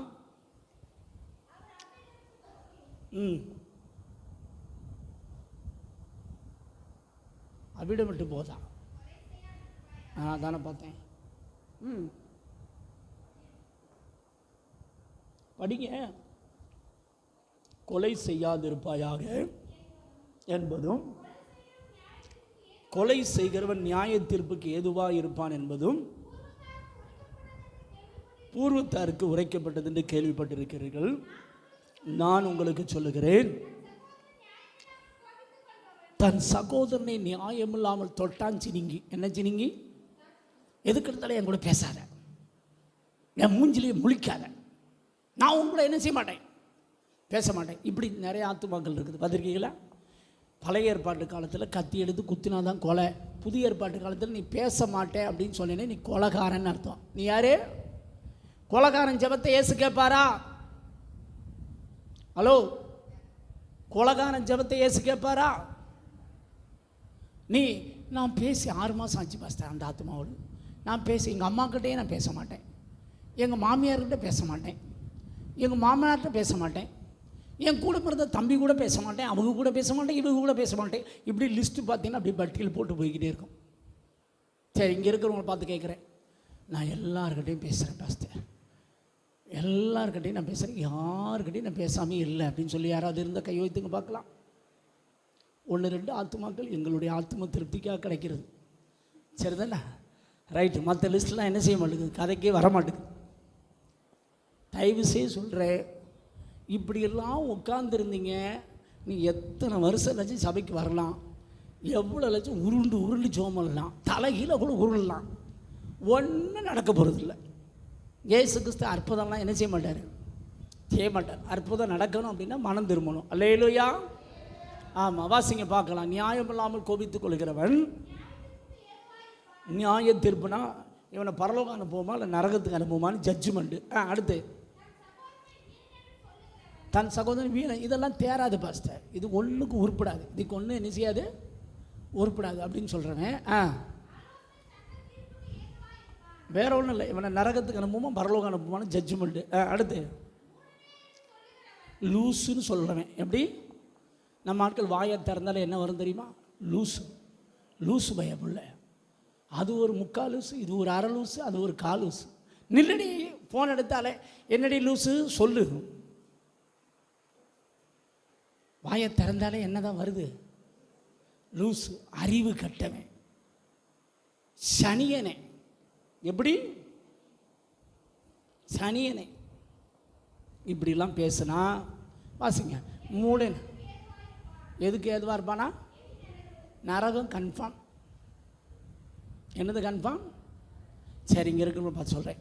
ஃபஸ்ட்டு எனக்கு வாயில் லூசுனே வராது, அறிவு கட்டவனே வராது, என் வாயில் நல்ல வார்த்தை தான் வரும் ஃபஸ்ட்டு அப்படின்னு சொல்கிறேன். இந்த 2 வார்த்தை வராதவங்க, சனியனேன்னு வராது, லூசுன்னு வராது, அறிவு கட்டவன் வராது அப்படின்னு சொல்கிறவங்க மட்டும் கை வைத்துங்க. இந்த வார்த்தை வராதவர்கள் பாக்கியவான்கள். வந்தவர்கள்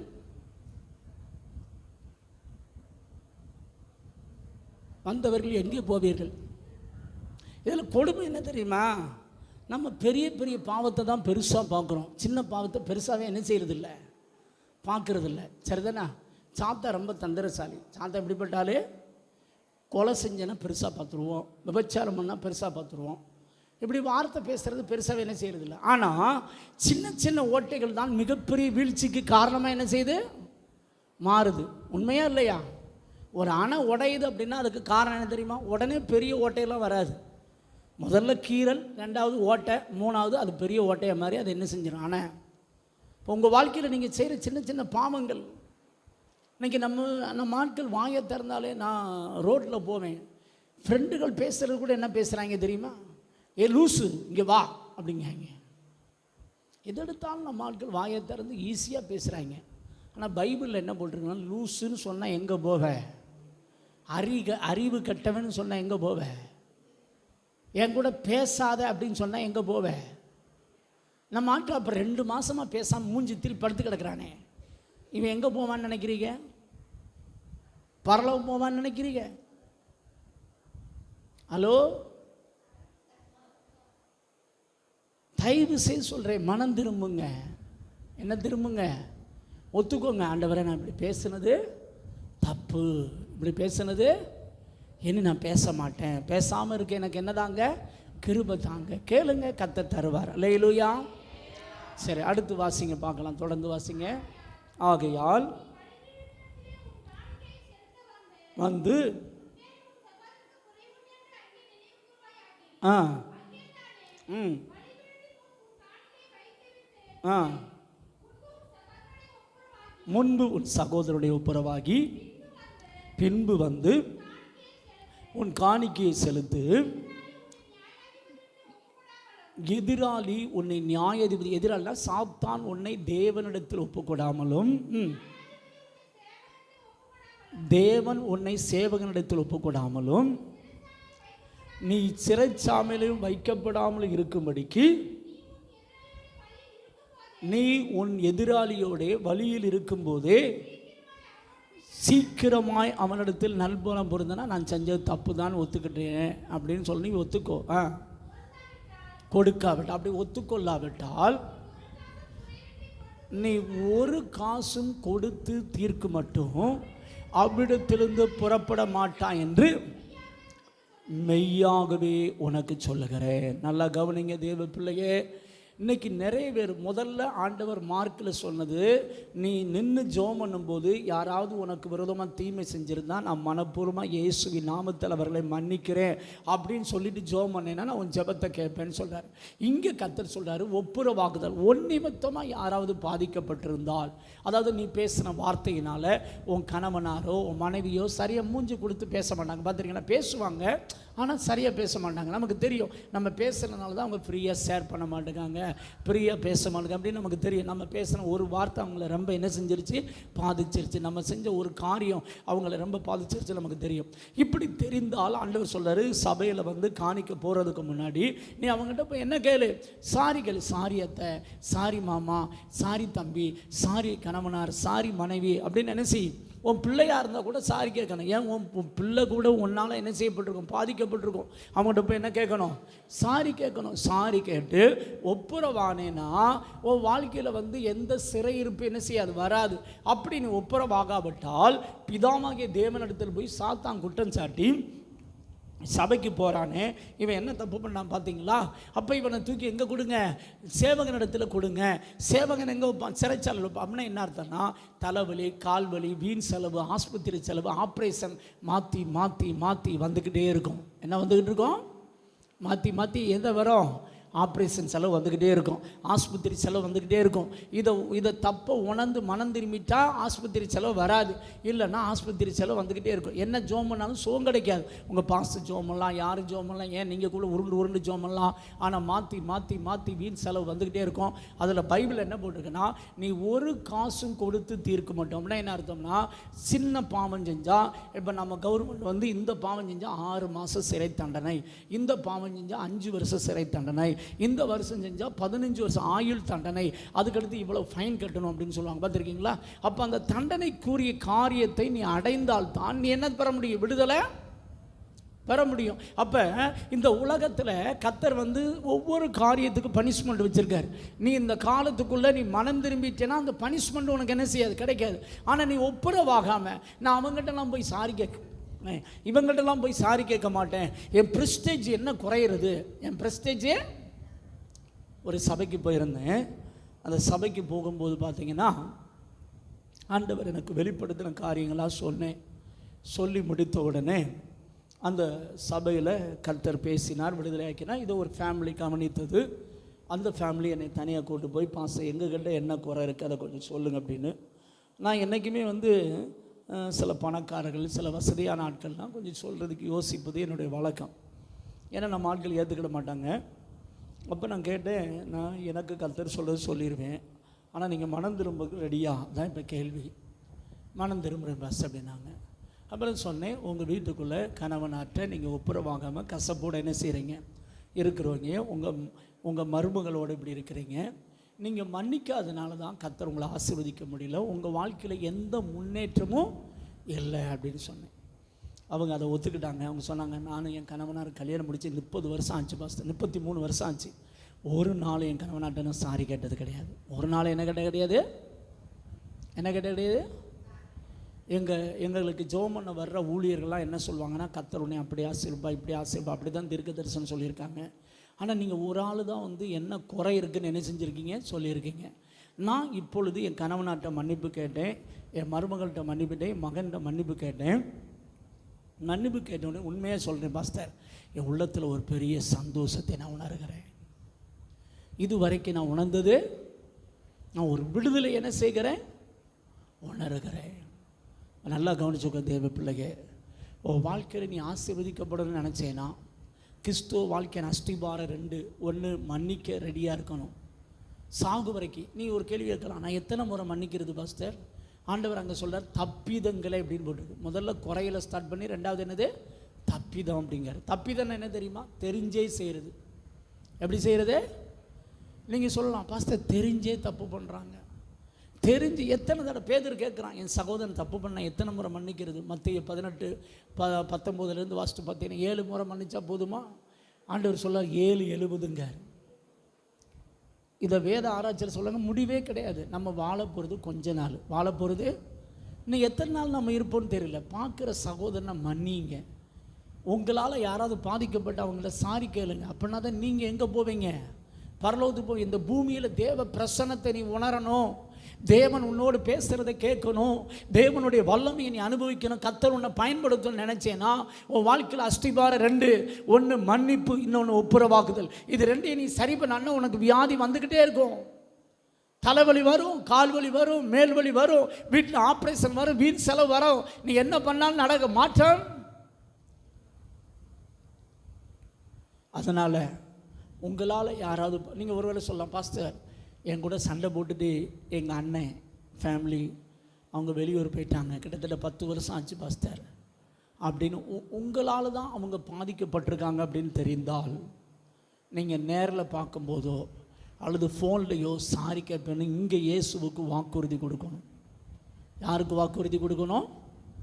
உங்களால் தான் உங்கள் மாமனார் மாமியார் வேதனையோடு உட்கார்ந்துருக்காங்க அப்படின்னு தெரிந்தால் நீங்கள் இங்கே வாக்கு கொடுக்கணும். இயேசுவுக்கு நீங்கள் வாக்கு கொடுக்கும்போது சாத்தான் கவனிப்பான், இயேசுவும் கவனிப்பார். நீங்கள் சொன்ன வாக்குப்படி செய்தால் இங்கேயே கர்த்தர் ரிலீஸ் பண்ணிடுவார். ஆனால் அதுக்கடுத்து உங்களுக்கு ஒரு வாய்ப்பை தருவார். உனக்கு அந்த வாய்ப்பை தந்து அந்த மனிதனை பார்க்கும்படி சூழ்நிலை ஏற்படுது. ஒருவேளை நீங்கள் சொல்லலாம், என்னால் பாதிக்கப்பட்ட மனிதன் இப்போ எங்கே இருக்கான்னு தெரியல, ஆனால் எனக்கு தெரியும் என்னால் அந்த மனுஷன் பாதிக்கப்பட்டிருக்கான்னு இப்போ ஆவியான் உணர்த்துகிறார், நான் என்ன செய்கிறது பாஸ்டர் அப்படின்னு கேட்டேன்னா, இப்போ நீ ஒப்புக்கொடு. நீ ஒப்பு கொடுத்து அந்த மனிதனை நான் பார்க்கும்போது என்ன செய்வேன், சாரி கன்ஃபார்மாக கேட்பேன் அப்படின்னு நினச்சேன்னா நீ ஒப்பு கொடுத்தா கர்த்தர் அதுக்கு வாய்ப்பை ஏற்படுத்துவா. சரி, நீங்கள் அவங்களால பாதிக்கப்பட்டிருக்கலாம். 10 வருஷத்துக்கு முன்னாடி அவன் செஞ்ச துரோகம் இருக்குது பாஸ்டர், அதை என்னால் மறக்க முடியல பாஸ்டர், அவன் அவ்வளவு துரோகம் பண்ணியிருக்கான், எங்கள் அப்பாவை கொலை பண்ணியிருக்கான், எவன் என்ன பண்ணிட்டு போகிறான். நீ இங்கேருந்து அவனை மன்னிச்சேன்னா இயேசு உனக்கு விடுதலை தருவார். அல்லேலூயா. மன்னிப்புனா என்னன்னு தெரிஞ்சுக்கோங்க. மன்னிப்புனா ஒரு மனுஷனை அடுத்து பார்க்கும்போது புது மனுஷனாக பார்க்கணும். எப்படி பார்க்கணும்? இப்போ நான் இயேசுக்கிட்ட போய் மன்னிப்பு கேட்குறேன். மன்னிப்பு கேட்டவுடனே பிதாவாகிய தேவன் கிறிஸ்துவுக்குள் என்னை எப்படி பார்க்குறாரு தெரியுமா? ஒரு தப்பு செய்யாத மனுஷனாக பார்க்குறாரு. எப்படி பார்க்குறாரு? நீங்களும் அதுபோல தான் ஒருத்தரை மன்னிச்சுட்டா அந்த மனுஷனை எப்படி பார்க்கணும்? எப்படி பார்க்கணும்? அப்படி உங்களால் பார்க்க முடியல அப்படின்னா நீங்கள் இன்னும் என்ன செய்யலை? நீங்கள் இன்னும் என்ன செய்யலை? ஆனால் நம்ம ஆள்கிட்ட போய் கேளுங்க, பாஸ்டர் யாரை நினச்சி மன்னிக்க சொல்லுங்கள். அந்த மனுஷன் அன்னைக்கு செஞ்சது ஓரத்தில் உட்காந்துருக்கு பாஸ்டர். எங்கே உட்காந்துருக்குதான்? வேற நீ எங்கே தான் உட்காருவ? பரலோகத்தை கனவுல கூட என்ன செய்யக்கூடாது? பரலோகத்தை எங்கே நினைக்கக்கூடாது? கனவுல கூட என்ன செய்யக்கூடாது? பூமியில் தேவ பிரசன்னத்தெல்லாம் நீ உணர மாட்ட. நீ வேணா ஏமாற்றி நடிக்கலாம். என்ன செய்யலாம்? இயேசு கொடுக்குற அந்த உண்மையான சமாதானம் உனக்கு கிடைக்காது. கூட்டத்தில் இருக்கும். கூட்டத்தில் தேவ பிரசன்னம் வந்து கர்த்தர் எல்லாருமேலும் கிருபையாக இறங்குவார். அதனால் நீ அந்த நேரம் அந்நிய பாஷை பேசலாம், அந்த நேரம் நீ ஆவியில் நிரம்பலாம், அந்த நேரம் நீ குதிக்கலாம். ஆனால் சர்ச்சை விட்டு நீ வெளியே போனால் எப்பொழுதும் போல உன் பிரச்சனை உனக்கு தொடரும். எப்பொழுதும் போல பலவீனம், எப்பொழுதும் போல வேதனை, எப்பயும் போல காயங்கள். உன் வாழ்க்கையில் எந்த மாற்றமும் வரவே. சபையில் நடக்கிறத வச்சுட்டு நீ நல்லா இருக்கேன்னு நினைக்காத. சபையில் நடக்கிறத வச்சுட்டு நீ எப்படி இருக்கேன்னு நினைக்காத. இன்னைக்கு நிறைய பேருக்கு பிரச்சனை என்ன தெரியுமா? கூட்டத்தில் போய் ஆவியில் நிரம்பினோடனே நம்ம ஆட்கள் நல்லா இருக்கேன்னு நினப்பு. கூட்டத்தில் போனோடனே அது வந்து கர்த்தர் இரக்கமுள்ளவர், அவர் பட்சபாதம் இல்லாத தேவன். அதனால் அவர் கூட்டத்தில் எல்லாரையும் நிரப்புவார். இப்போ நான் தண்ணியை வந்து தெளிக்கிறேன்னு வச்சுக்கோங்களேன், நான் இந்த தம்பி மேலே தண்ணியை தெளிக்கிறேன்னு வச்சுக்கோங்க, இங்கேருந்து தண்ணியை தெளிக்கிறேன். அப்படி தெளிக்கும் போது அது தவறி அவர் மேலே என்ன செய்யும்? விழும விழாதா? இது போல தான் எல்லார் மேலே விழும். தண்ணி விழுந்தோடனே நம்ம ஆட்கள் நான் நல்லா தான் இருக்கேன் அப்படின்னு நினைக்கக்கூடாது. புரியுதா? இங்கே வந்ததுனால உனக்கு எல்லாத்துக்கும் சாப்பாடு கிடைக்கும். ஆனால் இதை வச்சு வண்டியை ஓட்டலாம்னு நினைக்காதீங்க. நீ மனம் திரும்பாத பட்சத்தில் கர்த்தர் உன்னை ஆசீர்வதிக்கவே. அதனால் மன்னியுங்கள், ஒப்புரவாங்க. இப்போ நம்ம ஜெபிக்க போகிறோம். நிறைய காரியத்தை ஆண்டவர் உங்களோட பேசி இருக்கிறார். நீங்கள் இதை சரி பண்ணி பாருங்களேன். இப்போ அபிஷேகம் இறங்கும். இப்போ இது வரைக்கும் நீ செய்த ஜெபத்துக்கெல்லாம் கர்த்தர் பதில் தரதை பார்ப்பீங்க. எல்லோரும் எழுந்து நிற்போமா? எல்லோரும் எழுந்து நிலுங்க பார்க்கலாம். யார் யாரெல்லாம் இப்போ இங்கே கணவன் மனைவி இல்லை ஒரே ஃபேமிலியாக வந்திருக்கு, அதாவது ஜென்ஸு லேடிஸை கேட்குறேன். எத்தனை பேர் இங்கே ஃபேமிலியாக இப்போ இந்த கூட்டத்துக்கு வந்திருக்கீங்க? அவங்க மட்டும் கையை வைத்துங்க பார்க்கலாம். ஃபேமிலியாக மனைவி வந்திருக்காங்க, இல்லை என் கணவனார் வந்திருக்கார் அப்படின்னு சொல்கிறவங்க வந்திருக்காங்களா? சரி, வந்தவங்க ஒரு சின்ன அன்பான வேண்டுகோள். உங்கள் மனைவிட்ட உங்கள் கணவன்கிட்ட போய் சாரி, என் மேலே ஏதாவது மன வருத்தம் இருந்தால் என்ன செஞ்சுருங்க, மன்னிச்சிருங்கன்னு மட்டும் கொஞ்சம் பேசிட்டு வாங்கலேன். ஒன்றுமே இல்லாத பப்பா மாதிரிலாம் பேசாதீங்க. தயவு செய்து கேட்டு வந்தீங்கன்னா ஏசு உங்களை ஆசீர்வதிப்பார். கேளுங்க பார்க்கலாம். கேட்டு வர முடியுமா? உங்களுக்கு 1 நிமிஷம் டைம் தர்றேன். கேளுங்க பார்க்கலாம். என் மேலே ஏதாவது மன வருத்தம் இருந்தால் மன்னிச்சிக்கோமா, என் மேலே ஏதாவது மன வருத்தம் இருந்தால் மன்னிச்சிக்கோங்க அப்படின்னு. தம்பி உங்கள் வீட்டில் யாராவது இருந்தால் போய் கேளுப்பான். அம்மா என் மேலே மன வருத்தம் இருந்தால் மன்னிச்சிக்கோங்க, அப்பா மன வருத்தம் இருந்தால் மன்னிச்சிக்கோங்க. மன்னிப்பு கேளுங்க பார்க்கலாம். கேளுங்க. கேட்குறதுக்கு என்ன பிரச்சனை? சாத்தான் வெட்கப்படுவான், இயேசு சந்தோஷப்படுவார். வேணுமா வேண்டாமா? 1 நிமிஷம் டைம் தர்றேன். இன்னும் கேட்க போகிறது இல்லையா? இப்போ கேட்க தான் இயேசு விரும்புகிறேன். ஏன் இதை கேட்க? அவன் கொலை செஞ்சுட்டு தண்ணி அடிச்சுட்டு அப்படியே அலையிறான். நம்ம ஆட்கள் இதை கேட்குறதுக்கு இவ்வளோ யோசித்தா நம்ம ஆட்கள் என்ன பண்ணுறோன்னு எனக்கும் தெரியல. சரி, கர்த்தர் தாமே உங்களை ரட்சித்து ஆசீர்வதிப்பாராங்க. ஆனால் உண்மையை சொல்கிறேங்க, கர்த்தர் கொடுத்த வாய்ப்பை தவற விட்டீங்கன்னா திரும்ப இந்த சான்ஸ் உங்களுக்கு கிடைக்காமல் போகலாம். என்ன செய்யாமல் போகலாம்? நீங்கள் நினைப்பீங்க நம்ம அங்கே போய் இப்போ வாய்ப்பு கிடைக்காது. கர்த்தர் வாய்ப்பு என்ன செஞ்சுருவார்? கட் பண்ணி விட்டுருவார். ஜாக்கிரதையாக இருந்துக்கோங்க. அது மாதிரி இன்னொரு காரியம் ஒரே வரியில் சொல்லி முடிச்சிருந்தேன். நிறைய பேர் சிலர்கிட்ட பொருளை வாங்கினா திரும்ப கொடுக்குற பழக்கமே இருக்காது. பார்த்துருக்கீங்களா? ஒரு பாத்திரம் அவங்க ஏதாவது வச்சு கொடுப்பாங்க, கறியோ ஏதோ ஒன்று பொருள், ஒரு பாயாசம் ஊற்றி கொடுப்பாங்க. வாங்கிறது தான் எங்கள் பழக்கம். திரும்ப கொடுக்குற பழக்கமே ஏக்கா அந்த புக்கை படிச்சுட்டு தானே அப்படின்னு வாங்குவாங்க. அதுக்கடுத்து இவன் புக்கையும் படிக்க மாட்டான், அவனும் மறந்துடுவான். அதோட சாப்டர் இப்படிலாம் இருந்துச்சுன்னா உன் வாழ்க்கையில் நீ ஆசீர்வாதத்தை பார்க்க வீட்டில் போய் கொஞ்சம் அலசி பாருங்கள். யார்கிட்டையாவது வாங்கின புக்கு இருக்குதா, வாங்கின சட்டி பானை இருக்குதா? சரிதானா? இருந்துச்சுன்னா முதல்ல எடுத்துகிட்டு போய் அங்கே என்ன செய்யுங்க, கொடுத்துட்டிங்கன்னா ஏசு உங்களை ஆசீர்வதிப்பார். இல்லை நான் கொடுக்கவே மாட்டேன் அப்படின்னா நீ இப்படியே தான் இருப்பேன். எத்தனை வருஷம் அஞ்சாலும் பாயை தேய்ச்சிட்டு போகலாம், வேறு ஒன்றும் நடக்க போகிறது. அது மாதிரி பஸ்ஸில் ஏறி டிக்கெட் எடுக்காமல் எத்தனை வேலை இறங்கியிருப்போம். ஏன்னா நம்ம இறங்குற ஸ்டாப் வந்திருக்கோம். எந்த ஸ்டாப் வந்திருக்கோம்? இதெல்லாம் எனக்கு ஆண்டவர் இப்போ சொல்கிறார், அதான் சொல்கிறேன். புரியுதா? இறங்குற ஸ்டாப் வந்தோன்னா டகால இறங்கிடுவோம். டிக்கெட் எடுக்காமல் நான் டிக்கெட்டு எடுக்கவில்லை அப்படின்னு வந்துடுவீங்க. இப்போ நீங்கள் என்ன செய்யணும்? அதான் இப்போ கேள்வி. என்னைக்கோ பாஸ்டர் நான் வேணுக்கெல்லாம் செஞ்சேன். வேணுக்கு செஞ்சாலும் தப்பு தான், வேண்டான்னு செஞ்சாலும் தப்பு தான். சரிதானே? ஆமாம், முழுசாக சாக்கடைக்குள்ளே விழுந்தாலும் சாக்கடைக்குள்ளே தான் விழுந்துட்டேன். காலை மட்டும் நினச்சாலும் நினச்சிட்டே இருந்தேன் அர்த்தம். புரியுதா? இப்போ நான் என்ன செய்யணும்? அதை கேள்வி. இப்போ அதே பஸ்ஸில் போகிறீங்க, சரிதானே? அந்த டிக்கெட் எவ்வளவு அமௌண்ட்டுன்னு உங்களுக்கு தெரியும். சரிதானே? ஒரு டிக்கெட்டுக்கு 2 டிக்கெட்டை வாங்கி அதை கழிச்சிருங்க. அல்லேலூயா. இல்லை எனக்கு ஒரு அம்மாவை நான் ஒரு காலத்தில் ஏமாற்றிட்டேன், அந்த அம்மா இப்போ செத்தே போச்சு பாஸ்டர், 100 ரூபா தர வேண்டி இருக்குது. எவ்வளோ தர வேண்டி இருக்குது? 100 ரூபா தர வேண்டி இருக்குது. கடன் வாங்கினதே நான் கொடுத்த பழக்கமே என் சரித்திரத்தில் கிடையாது. நீ அவனை கொடுக்காமல் இருக்கலாம், ஆனால் அவர் கணக்கு வச்சுருப்பார். புரியுதா உங்களுக்கு? நீ என்ன செய்யணும்? அதான் இப்போ கேள்வி. இப்போ அந்த ஆள் செத்து போனான், இல்லை அந்த ஆளை நான் திரும்ப பார்க்க மாட்டேன், பார்க்குறதுக்கு வாய்ப்பே இல்லை அப்படின்னா என்ன செய்யலாம்? 100 ரூபா தர வேண்டி இருக்குல்ல, அந்த 100 ரூபாய் இப்போ ஏழைகளுக்கு கொடு. யாருக்கு கொடு? பிச்சைக்காரங்க வருவாங்க பார்த்தீங்களா, கொடுத்து கழிச்சிருங்க. இதெல்லாம் நீங்கள் செட்டில்மெண்ட் பண்ணிங்கன்னா உண்மையை சொல்கிறேன், குமாரன் விடுதலை ஆக்கினால் மெய்யாகவே விடுதலை ஆவீர்கள். இன்றைக்கி கர்த்தர் இதெல்லாம் உங்களை சரி பண்ண விரும்புகிறார். எத்தனை பேர் சரி பண்ண ரெடியாக இருக்கிறீங்க? உங்களாம் கை வைத்துங்க பார்க்கலாம். சரி, கண்ணை மூடி ஜெபம் பண்ணுவோமா? ஒப்புரவாகிறது ரொம்ப நல்லது.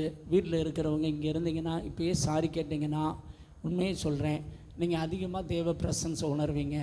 நீங்கள் மன்னிப்பு கேட்காம இருந்தீங்கன்னா அது உங்களுக்கு தான் நஷ்டம். அதுக்கு மேலே உங்கள் இஷ்டம். ஜோமனுமா எல்லாரும் கண்களை மூடி நாம் ஜோமனும். Thank you master. கரங்களை உயர்த்தி ஆண்டவரை எங்களோடு பேசின வார்த்தைகளுக்காக உமக்கு சோதரம், உமக்கு சோதரம், உமக்கு சோதரம். சொல்லுங்கள், வாயை திறந்து சொல்லுங்கள். ஐயா வாயை திறந்து கரங்களை உயர்த்தி ஆண்டவரை என்னோடு பேசினதுக்காக உமக்கு நன்றி ஆண்டவரை, என்னோடு பேசினதுக்காக நன்றி ஆண்டவரை. இப்போ நாங்கள் சொல்கிறதெல்லாம் நீங்கள் ஏசப்பட்ட மன்னிப்பு கேட்க போகிறீங்க. நாங்கள் இப்போ சொல்கிற மாதிரி நீங்கள் அறிக்கை பண்ணி மன்னிப்பு கேட்க போகிறீங்க. ஆனால் நீங்கள் இங்கே சொல்கிற வாக்குறுதிகளை 2 பேர் கவனிக்கிறாங்க, மறந்துடாதீங்க. ஒன்று ஏசப்பா கவனிக்கிறாங்க, இன்னொன்று சாத்தான் கவனிக்கிறான். நீங்கள் உண்மையாக இங்கே என்ன அறிக்கை பண்ணுறீங்களோ அந்த அறிக்கையின்படி நீங்கள் செய்தால் இங்கே கர்த்தர் உங்களை விடுதலையாக்கி அனுப்புன அந்த விடுதலை உங்களுக்குள்ளே நிலச்சிருக்கும். நீங்கள் சொன்ன வார்த்தையின்படி நீங்கள் நடக்காத பட்சத்தில் திரும்ப உங்களுக்கு அந்த சிறையிருப்பு வந்துடும். திரும்ப உங்கள் ஹார்ட் ப்ராப்ளம் வந்துடும். இந்த இடத்துல ஒரு நபர் ஹார்ட் ப்ராப்ளத்தோடு இருக்கிறீங்க, சரிதானே? இன்றைக்கி ஆண்டவர் அதை சுகமாக்க விரும்புகிறாரு, சரிதானே? உனக்கு அடிக்கடி நெஞ்சு வலி வருது, இது நீ ஒப்புரவாகாதனால வர்ற விளைவு, சரிதானா? இப்போ ஆண்டவர் அதை சுகமாக்க விரும்புகிறாரு. ஆனால் நீங்கள் சொன்ன வார்த்தையின்படி நடந்தால் கர்த்தர் ரிலீஸ் பண்ணுவார், விடுதலை நிலச்சி நிற்கும். இல்லை அப்படின்னா நீங்கள் இங்கே சொன்ன வார்த்தையின்படி நடக்காத பட்சத்தில் கர்த்தர் வாய்ப்பை தந்து வாய்ப்பை தவற விட்டால் திரும்ப அதே பலவீனம், அதே சிறையிருப்பு, அதே போராட்டம் கண்டினியூ ஆகும். எழுதி வச்சுக்கோங்க. கண்ணை மூடி ஜெபம் பண்ணுவோமா? என்னோடு சேர்ந்து சொல்லுங்கள் பார்க்கலாம். அன்புள்ள இயேசப்பா, நீங்கள் என்னோடு பேசின வார்த்தைகளுக்காக உமக்கு சோத்திரம். ஏசப்பா சொல்லுங்கள், சத்தமாக சொல்லுங்க ஐயா, சரிதானே? ஏசப்பா கண்ணை மூடி சொல்லுங்கள். ஏசப்பா, நான் சிறு வயது முதல் இந்நாள் வரையிலும் நிறைய வேலைகளில் மற்றவங்களை அற்பமாக எண்ணியிருக்கிறேன், இருதயத்தில் அவமதிச்சிருக்கிறேன், தூசணமாக பேசியிருக்கிறேன். என்னை மன்னிச்சிருங்க ஏசப்பா. அதுபோல் வன்கண் பொறாமை எனக்கு இருந்துச்சு, என் பாவத்தை மன்னிச்சிருங்க.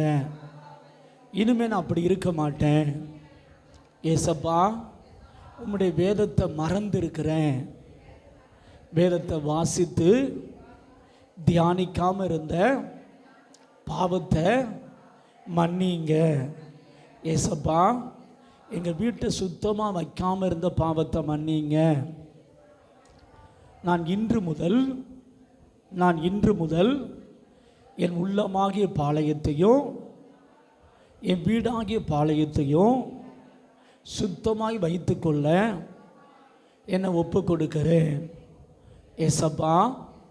நான் மனப்பூர்வமாக சிறு வயது முதல் இந்நாள் வரையிலும் எனக்கு விரோதமாக தீமை செய்த, பாவம் செய்த ஒவ்வொரு நபர்களையும் இயேசுவின் நாமத்தில் மன்னித்து ஆசீர்வதிக்கிறேன்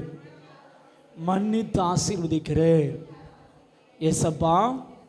என் நிமித்தமாக எங்கள் வீட்டில் உள்ள நபர்களோ, சொந்த பந்தங்களோ, மாமனார் மாமியாரோ, கூட பிறந்தவர்களோ பாதிக்கப்பட்டிருந்தால் இந்த ஜெபம் முடிந்த பின்பு நேரில் பார்க்கும்போதோ அல்லது ஃபோன்லையோ நான் சாரி கேட்க என்னை முழுசாக உமக்கு ஒப்பு கொடுக்கிறேன்.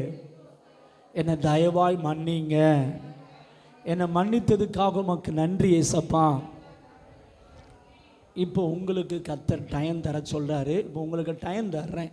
நீங்கள் மற்றவங்களை மன்னிக்க வேண்டியது, வன்கண் பொறாமல், மற்றவங்களை அற்பமாக என்னது, இதெல்லாம் நீங்கள் மன்னிப்பு கேட்கணும்னு ஏசப்பா எதிர்பார்க்குறாரு. நீங்களாம் ஒரு நிமிஷம் மன்னிப்பு கேட்டு ஜெபம் பண்ணுங்க பார்க்கலாம். நான் இந்த சகோதரனை, இந்த சகோதரி இப்படி அற்பமாக எண்ணி இருக்கிறேன், கெட்ட சிந்தனையோடு பார்த்து இருக்கிறேன், என்னை மன்னிச்சிருங்க. மன்னிப்பு கேளு தம்பி, சகோதரா, சகோதரி, மன்னிப்பு கேளு. இப்போ கர்த்தர் உன்னை விடுதலை ஆக்கும்படி இறங்கி வர்றாரு.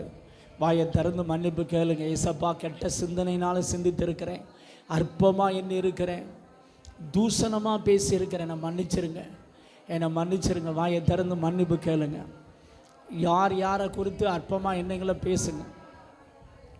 என்னை மன்னிச்சிருங்க ஆண்டவரே. மற்றவங்களுடைய பொருள் எங்கள் வீட்டில் இருந்தால் நான் கொடுக்க என்னை ஒப்பு கொடுக்குறேன். சொல்லுங்கள் பார்க்கலாம். ஆண்டவரே, என் வீட்டில் யாரோடைய பொருளாவது இருந்தால் நான் வீட்டில் போய் பார்த்து அதை எடுத்து அவங்கக்கிட்ட கொடுத்துருவேன்னு சொல்லுங்கள். கொடுத்துருவேன்னு சொல்லுங்கள் பார்க்கலாம். வாங்கின புக்கை கொடுத்துருவேன், பாத்திரங்களை கொடுத்துருவேன், டிக்கெட் எடுக்காமல் இருந்த பாவத்தை மன்னிச்சிருங்க, அதை நான் எடுத்துருதேன் சொல்லுங்கள். Yes, thank you Jesus, thank you Jesus, thank you Lord, thank you Lord, thank you Lord.